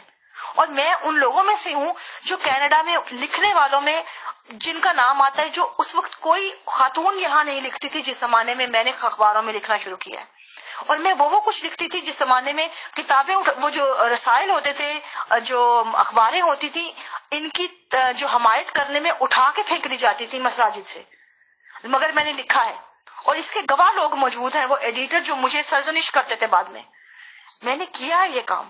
لیکن اگر میں کر سکتی ہوں تو میں، اگر ان کے اقلیت سمجھ کے میں حمایت کر سکتی ہوں تو میں ان کو ظالم سمجھ کے ان کی سرزنش کرنے کا بھی اتنا حق رکھتی ہوں، کیونکہ میں انسان ہوں۔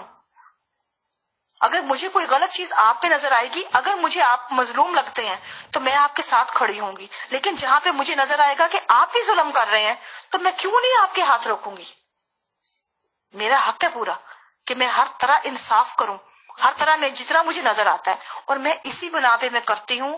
جب میں ان کو وہ باتیں میری بھول جاتی ہیں، وہ چیزیں بھول جاتی ہیں جب میں نے ان کی حمایت میں بولی، لیکن ان کو وہ یاد رہتی ہیں میری کہ جب میں ان کو دکھاتی ہوں کہ یہاں تم غلط ہو تو پھر یہ کھڑے ہو کے کہتے ہیں جماعت مخالف ہوتا ہے، اس لیے کہ میں ان پہ بولی۔ یہ اصول ہے ہر عقیدے کا، آپ کسی بھی عقیدے کو پکڑ لیں، ان پہ ہم اس لیے بول رہے ہیں کہ ان سے نکلے ہیں، لیکن آپ کسی کو بھی پکڑ لیں گے، آپ کسی پہ بھی بات کریں گے تو وہ ایسے ہی ہم سے رویہ اختیار کرتے ہیں۔ بھئی انسان بننے کے لیے آپ کو انسان ہونا پڑتا ہے، آپ کو بنیادی چیز سمجھ نہیں آتی، آپ کو عقیدے سے الگ ہونا پڑتا ہے۔ آپ یہ نہیں کہہ سکتے کہ آپ خود کے اوپر لیبل لگائی رکھیں اور کہیں کہ دوسرے سارے اندھے ہو کے آپ کو گلے لگاتے پھریں گے۔ جس طرح بنیادی بات بتائی تھی، آپ کو خود کو بے ضرر ہونا پڑتا ہے۔ اگر آپ کے عقیدے سے کسی کو خطرہ لاحق ہے، کوئی بھی انسان، چاہے وہ خطرہ ہے یا نہیں ہے، یہ الگ پہلو ہے، لیکن کسی کو اگر خطرہ نظر آیا ہے تو اس کا کیا حال ہے کہ آپ وہ خطرہ دور کر کے انسان بن کے ملے اور بعد میں ان کو سمجھائیں جب وقت آئے۔ آپ نے وہ موقع ہی آنے نہیں دیا، آپ نے الٹا بالکل وہ راستہ اختیار کیا جو بالکل اس کے برعکس تھا۔ تو پھر اس کے بعد جو نفرتیں اتنی زیادہ بن گئی کہ اب پہاڑ کھڑے ہیں، نسلیں اگلی جو ہے ان کو بھگتنا مشکل ہے، تو ہمیں کیا آگے سے درس دیے جاتے ہیں کہ ہم بولیں ہی نہ ان چیزوں پہ۔ کیوں؟ ظلم تو ہم پہ ہوا ہے، ان پہ نہیں ہوا، کیونکہ ہمیں بے حیثیت انسان پھاڑا گیا ہے ایک دوسرے سے، ان عقیدوں نے۔ ظلم انسان سے ہوا ہے، عقیدوں سے پہ نہیں ہوا۔ اس لیے اب عقیدوں کی حمایت نہیں، انسان کی حمایت ضروری ہے۔ عفاف میم، کافی فروٹفل جانکاری آپ سے مل رہی ہے۔ ایک سوال اس ٹاپک ریلیٹڈ بھی سمجھ لیجیے یا نہیں بھی، بٹ وہ ضروری ہے کیونکہ آپ ماشاءاللہ کافی وسیع نظر رہتی ہے آپ کی۔ جب آپ کا بچپن یا نوجوانی کا ٹائم ہوگا ربوہ میں، تو ظاہر سی بات ہے کہ پیرنٹس وغیرہ بتاتے ہوں گے کہ احمدی جماعت نظام کی کل تعداد پوری دنیا میں کتنی ہے؟ کیا آپ نے سن رکھا ہے اپنے گھر میں اس ٹائم؟ اور آج جبکہ آپ کو پوری دنیا کی معلومات ہے، ڈفرینٹ کنٹریز میں آپ کے ورکس بھی، آپ کی آرگنائزیشنز بھی کام کر رہی ہیں، تو آپ کی اپنی نالج کے انوسار احمدیز جماعت نظام کی تعداد یا ممبرز کتنے ہیں پوری دنیا میں؟ کیا آپ اس ریگارڈنگ جانکاری دے سکتی ہیں؟ مینس آج کے پریزنٹ ٹائم میں پلس اس وقت آپ سے مان لیجئے آپ 25-30 سال پہلے، تو اگر جانکاری دے سکتے ہوں تو بتائیں، شکریہ۔ فیصل صاحب، یہ سوال وہ ہے کہ جس کا خلیفہ وقت کو بھی نہیں پتا ہوگا، میں کیا خاک بتاؤں گی اس کا؟ ان کے خلیفہ وقت صاحب جو ہیں وہ بھی ہر وقت کنفیوز رہے۔ اب مرزا طاہر احمد صاحب کے آخری دنوں کے خطبات نکال لیں، انہوں نے تو دنیا کی آبادی، یہ احمدیوں کی آبادی اربوں تک، کروڑوں تک پہنچا دی تھی انہوں نے، اور اس کے بعد ایک دم سے گھٹ کے نیچے واپس آ گئی، وہ ایک دم پتہ نہیں کیسے شرنک ہو گئی۔ لیکن یہ انہوں نے بہت گھپلے کیے ہیں، تعداد میں بہت بڑا فراڈ ہے یہ۔ اور اس میں وہ کیا کہتے ہیں، والدین نے تو وہی کہنا یا سننا تھا جو خطبات میں سنتے آئے ہیں، اور لوگ فخر کرتے تھے اتنے ہو گئے، ہر سال کروڑوں بیعتیں ہو رہی ہیں، یہ وہ۔ جب ہم ادھر آئے، اب یقین مانے مجھے 30 برس ہو گئے کینیڈا آئے، میں نے آج تک تبلیغ کے بل پہ ایک بھی احمدی نہیں دیکھا ہوتا، ایک بھی۔ میں نے آج تک وہ دیکھا ہے کہ جو شادیاں جن لڑکیوں نے کی یا لڑکوں نے کی، شادی کے لیے ضرور دیکھے ہیں میں نے ہوتے ہوئے، کیونکہ شادی میں ان کی شرط ہے اگر آپ پہلے احمدی کرو پھر یہ کرو، ڈرامے ہوتے ہیں جو۔ اب دیکھیں شادی کے لیے جب آپ ریزن آپ کی شادی ہے تو آپ ایک کپل ایک دوسرے کو پسند کرتے ہیں تو وہ تو کچھ بھی کر دیں گے، کریں گے نا ایک دوسرے کے لیے۔ عقیدہ تو بہت معمولی چیز ہے، آپ اس کو عقیدے کے زمرے میں نہیں لے سکتے، لیکن یہ لیتے آئے ہیں کیونکہ بیت فارم سائن کرواتے ہیں ان سے، تو وہ آپ کی تعداد میں آ جاتے ہیں، ظاہر سی بات ہے۔ اور پھر پیدائشی احمدی، زیادہ سے زیادہ بچے پیدا کرو، وہ ایک یہ بھی ڈرامہ ہوا۔ میری اپنی ایک رشتہ دار ہے، وہ بڑی عمر ان کی مطلب کافی تھی، تو انہوں نے پچھلے دنوں کوئی ایسے ہوا کہ ان کی کوئی خلافت دے تھا کہ کیا تھا، انگلینڈ میں وہ رہتی ہیں، بڑی مذہبی عقیدت مند ہے، تو وہ پریگنیٹ تھی۔ تو میں نے ان کو مذاق میں پوچھ لیا، میں نے کہا بچے آپ کے بڑے جوان ہیں اور ایک دم سے کیا سوچی آپ کو اتنے جوان بچوں کی موجودگی میں دوبارہ؟ تو آگے سے کہتی ہیں کہ نہیں، وہ اس دفعہ نا ہم لوگوں نے، لجنہ نے پروگرام بنایا تھا کہ حضور کو نا ایک ڈفرینٹ طرح کا گفٹ دیا جائے اس کے اوپر خلافت ڈے پہ نا، تو ہم نے یہ سوچا کہ اس دفعہ ہم نا جو ہمارے حلقے کی، جو اس ایریے کی لجنہ ہے نا، جو بھی بچہ پیدا کر سکتی ہے وہ بچہ پیدا کر کے تو وقف نومے کر کے تو حضور کو نا گفٹ کے طور پہ دے۔ اب دیکھیں یہ سوچ ہے، اور انہوں نے باقاعدہ ہر عورت پریگنٹ ہوئی اس ایریے کی، یہ بقول ان کے، وہ خود بھی پریگنٹ تھی، ان کی چھوٹی بچی اسی طرح انہوں نے خلافت پہ گفٹ میں دی، پھر بیٹی پیدا ہوئی۔ تو یہ ہے سوچ، اور آپ سوچیں کہ اس سوچ کے تحت آبادی کیوں نہیں بڑھے گی؟ اور یہ پیدائشی احمدی ہے یا شادیوں کے لیے؟ ہاں پھر بھی اتنی تو نہیں کہ آپ کروڑوں پہ کہیں، ان کی تو اربوں کروڑوں تک گئی ہیں۔ اب اس کے بعد دوسری بات بتاؤں آپ کو، میرے پاس سندھ کے علاقے سے بے شمار لوگ میرے پاس موجود ہیں، پنجاب کے نواحی علاقوں سے بے شمار موجود ہیں، ایون ابھی بھی میرے پاس کتنے ایسے مربی نوجوان ہیں میرے ساتھ جو ہیں بات کرتے ہیں، وہ کہتے ہیں کہ باقاعدہ یہ ایک بڑی گیم ہے، اور اس میں کیا ہے کہ یہ وہاں جاتے ہیں، لوگوں کے لیے بڑے بڑے لگاتے ہیں، سیٹ اپ کرتے ہیں، کھانے کا انتظام جس طرح کرتے ہیں، کہتے ہم لوگ تو دن ایک رکھ لیتے ہیں کہ اس دن جو ہے تبلیغ کا دن ہے احمدی کرنے کا، تو اس دن ہم کھانا دیگچے کے پکا کے ہم اپنے پورے علاقے کو دعوت دیتے ہیں آگے کھانا کھاؤ، اور وہاں پہ آتے ہیں لوگ کھانا کھانے، ان سے ان پڑھ لوگ ہوتے ہیں، ان سے بیت فارم سائن کروا لیتے ہیں دھوکے سے، بیت فارم سائن کرا کے بھیج دیے، اتنی بیتیں ہوئی، اور وہ کوئی احمدی نہیں ہوتا، وہ کھانا کھائے آئے ہوتے ہیں۔ اور اس کا میں ایک اور ثبوت دیتی ہوں آپ کو کہ ہم جب ادھر کینیڈا آئے تھے تو یہ ہم سکاربرو میں تھے، ہمارے صدر محلہ تھے خواجہ برکت اللہ ان کا نام تھا، وہ مرحوم اب تو فوت ہو گئے ہیں، تو ان کا انہوں نے کیا کیا، ان دوران مرزا طاہر احمد صاحب تھے، اب وہ نا خواجہ صاحب بہت ایفیشینٹ تھے، ان کی والدہ کام بھی کرتی رہی تھی کوئی خاندان کے گھروں میں، تو وہ بڑا جماعت کے مطلب ایفیشنسی دکھاتے تھے۔ انہوں نے کیا کیا کہ حضور مرزا طاہر احمد نے آنا تھا جلسے پہ، تو انہوں نے ان کو فوراً ایک تحریک چلتی ہے ان دنوں جب جلسے کا دن قریب ہو، ان کی آمد ہو حضور کی، تو اب بیعتیں کراؤ تاکہ حضور کو جواب دیں ہماری اتنی بیعتیں ہوئی ہیں۔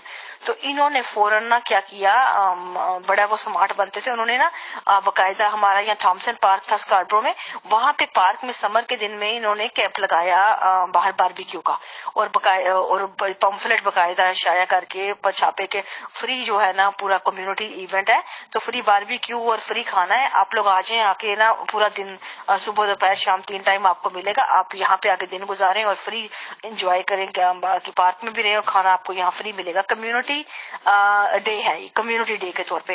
اب وہ وہاں پہ ارد گرد وہ موٹلز تھے، صومالین کمیونٹیز تھیں، افریقن تھیں، اور باقی دوسرے بے شمار لوگ تھے جو نیو امیگرینٹس ہوتے ہیں، وہ آئے، آ کے انہوں نے مطلب دیکھا کہ کھانا فری بھی مل رہا ہے، وہ آ کے تو کھانا کھایا، اور ان کو کہا کہ یہ آپ نے نا ہمارا کمیونٹی ایونٹ ہے، ہم کمیونٹی کی طرف سے یہ لگایا، ہم نے انتظام کیا، یہاں پہ سائن ان شیٹ ہے، آپ نے یہاں سائن ان کرنا ہے، ہم نے بتانا ہوتا ہے اپنی کمیونٹی کو کہ ہم نے اتنے لوگوں کو پرووائڈ کیا ہے اپنا حساب کتاب رکھنے کے لیے۔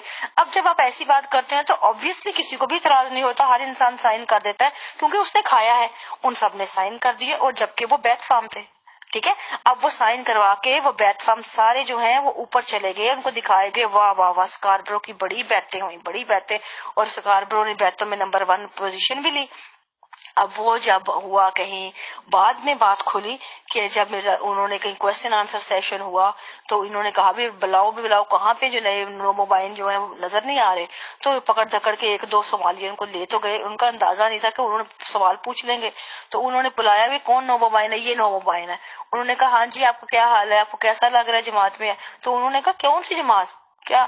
تو وہ کہتے میں بھی سن رہا تھا، پتہ نہیں آپ کو پتہ ہے، پتہ نہیں کوئی بات ہوئی مرزا غلام، وہ کہتا مرزا غلام احمد، اس نے کھڑے ہو کے یہ بات کر دی، تو وہ ایک دم ہکا بکا رہ گئے کیونکہ وہ پبلک کے اندر بات ہوئی تھی، اور یہ ایک دم انہوں نے پکڑ دکڑ کے اس بندے کو چپ کرا کے وہاں سائڈ پہ کیا، اور پھر اس کے بعد ان کی سرزنش کی کہ آئندہ اگر آپ اس قسم کا کوئی فراڈ ہو یا کوئی ایسی بات ہو تو ایسے پرسن کو مت لے کے آئیں جو پبلکلی جو ہے ایکسپوز کر دے، یا اس سے تو بات ایکسپوز ہو گئی۔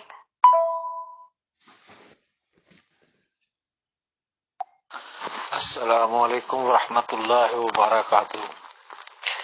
یہ محترمہ اپنی پیدائش کا ذکر کرتے ہوئے فرما رہی ہیں اور جو تاثر دے رہی ہیں وہ ایک عجیب سا تاثر پیدا کرتا ہے، جیسے اگر ان کے کان میں اذان دے دی گئی ہے، کلمہ طیبہ پڑھا دیا گیا ہے، تو گویا ان پر ظلم ہوا ہے۔ ان کے چچا جان اگر حافظ قرآن ہیں اور انہوں نے بچپن میں ان کو دعائیں دے دی ہیں تو یہ بہت بڑا ظلم ہو گیا۔ ظاہر ہے جو ماں باپ سمجھتے ہیں بہتر وہی اپنی اولاد کے لیے کرتے ہیں۔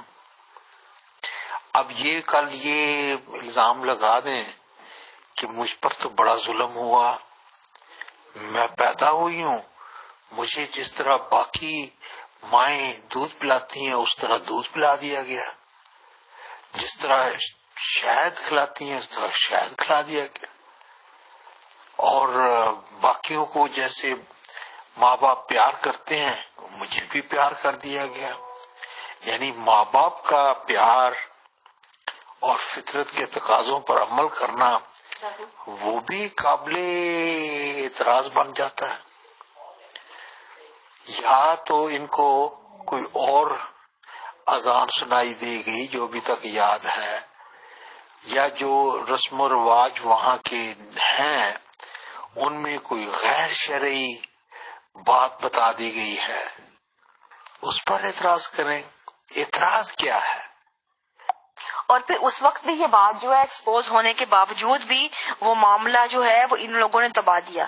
لیکن کسی کے عام نہیں آیا زبان پہ، آئی خاموش ہو جاتے ہیں. ان کی عادت ہوتی ہے کہ آپ بات دبا دیں، وہ انڈر دا کارپیٹ کر دیتے ہیں اور بس مٹی پاؤ نا، بس چپ رہو. تو یہ اس طرح خاموشی ہو گئی. لیکن بعد میں کیا ہوا کہ جب مرزا طاہر احمد صاحب کی وفات کے دنوں میں یہ باتیں بہت کھل کے آئی، کیونکہ بہت سے لوگوں نے سوال اٹھائے تعداد پہ. پھر یہ باتیں آنے لگی اور بہت سے فراڈ سامنے آئے کہ یہ تو بڑے لیول پہ ہر جگہ پہ ہو رہے ہیں. پاکستان کے پنجاب کے ایریے میں، سندھ کے ایریے میں، باہر کے ممالک میں، ایون کینیڈا کی میں نے اپنی آنکھوں دیکھی مثال بتا دی آپ کو کہ یہ ہر جگہ تعداد کے معاملے میں بہت بڑا فراڈ ہے. یہ مجھے طاہر امجد صاحب کی بات کبھی سمجھ نہیں آتی. یہ آپ مجھے بے شک ان کے کلپس نہ بھیجا کریں، کیونکہ میں ان کو کبھی سمجھ نہیں پاؤں گی، نہ یہ مجھے سمجھ پائیں گے. اس لیے میرے لیے ان سے بات کرنا وقت کا ضیاع ہے. اور کیونکہ جب انسان سمجھ نہیں پاتا یا ایسے سمجھتا ہے جس طرح دنیا میں وہ ہر دوسرے بندے کو ایک فراڈ سمجھ دیکھتا آیا اپنے ارد گرد، تو اس کا وہی نظریہ بن جاتا ہے کہ ہر دوسرا بندہ اسی کے نظریے پہ ہے. تو بھئی ایسا نہیں ہوتا. آپ کی اپنی نظر ہوگی لیکن میری اپنی ہے. میں یہ تاثر نہیں دے رہی، میں بتا رہی ہوں ایک بچے کی نظر سے. اگر آپ میں اتنا علم ہوتا کہ میری بات کو غور سے سمجھ سکتے تو آپ کو سمجھ آتی کہ ایک بچے کی نظر سے آپ دیکھیں گے تو وہ تاثر نہیں ہوگا، وہ یہی ہوگا جو اس کو بتایا جاتا ہے، جو اس کو نظر آیا کہ وہ بچے کو کچھ علم نہیں تھا. یہ تاثر نہیں ہے، یہ حقیقت ہے. آپ کو بنیادی چیزیں سمجھ نہیں آئی تو آپ کو اتنی بڑی تمہید آپ نے باندھ دی اس چیز کے. کیوں؟ کیا اتنی میں کوئی فلسفے کی بات تو نہیں میں نے کی کہ آپ کو سمجھنا مشکل ہو؟ اور آپ لوگ تو وہ لوگ ہیں جو آپس میں پبلک میں بیٹھے ہوتے ہیں یا اپنے لوگوں میں بیٹھے ہوتے ہیں تو آپ ساری باتیں کر رہے ہوتے ہیں، آپ لوگوں کو پتہ ہوتا ہے سب باتوں کا. لیکن آپ لوگ کیونکہ یہاں پہ آ کے بیٹھتے ہیں جب مکس لوگوں میں، تو آپ لوگوں کو ایک دم سے ایسے مامے چاچے بن جاتے ہیں کہ جس طرح جماعت کے پتہ نہیں کیا ہو گئے ہیں. آپ لوگوں کو یہ سمجھ نہیں آتی ان چیزوں کی کہ اس میں میرا کوئی مفاد نہیں ہے. میں نکل چکی ہوں اور میں اوپنلی یہ باتیں کر رہی ہوں. مجھے کوئی فرق نہیں پڑنا کسی بھی سرٹیفکیشن کا. آپ میری بلا سے مجھے کچھ بھی کہہ لیں، لیکن ان لوگوں کو ضرور فرق پڑتا ہے جن پہ اب بھی مظالم ہو رہے ہیں. ان لوگوں کو پڑتا ہے. میں ان کی اور میں یہاں آبیتی وہ بتا رہی ہوں، میں اپنے تاثرات نہیں بتا رہی، میں وہ باتیں بتا رہی ہوں جو سوچی جاتی ہیں اس لیول پہ اور اس ایج پہ.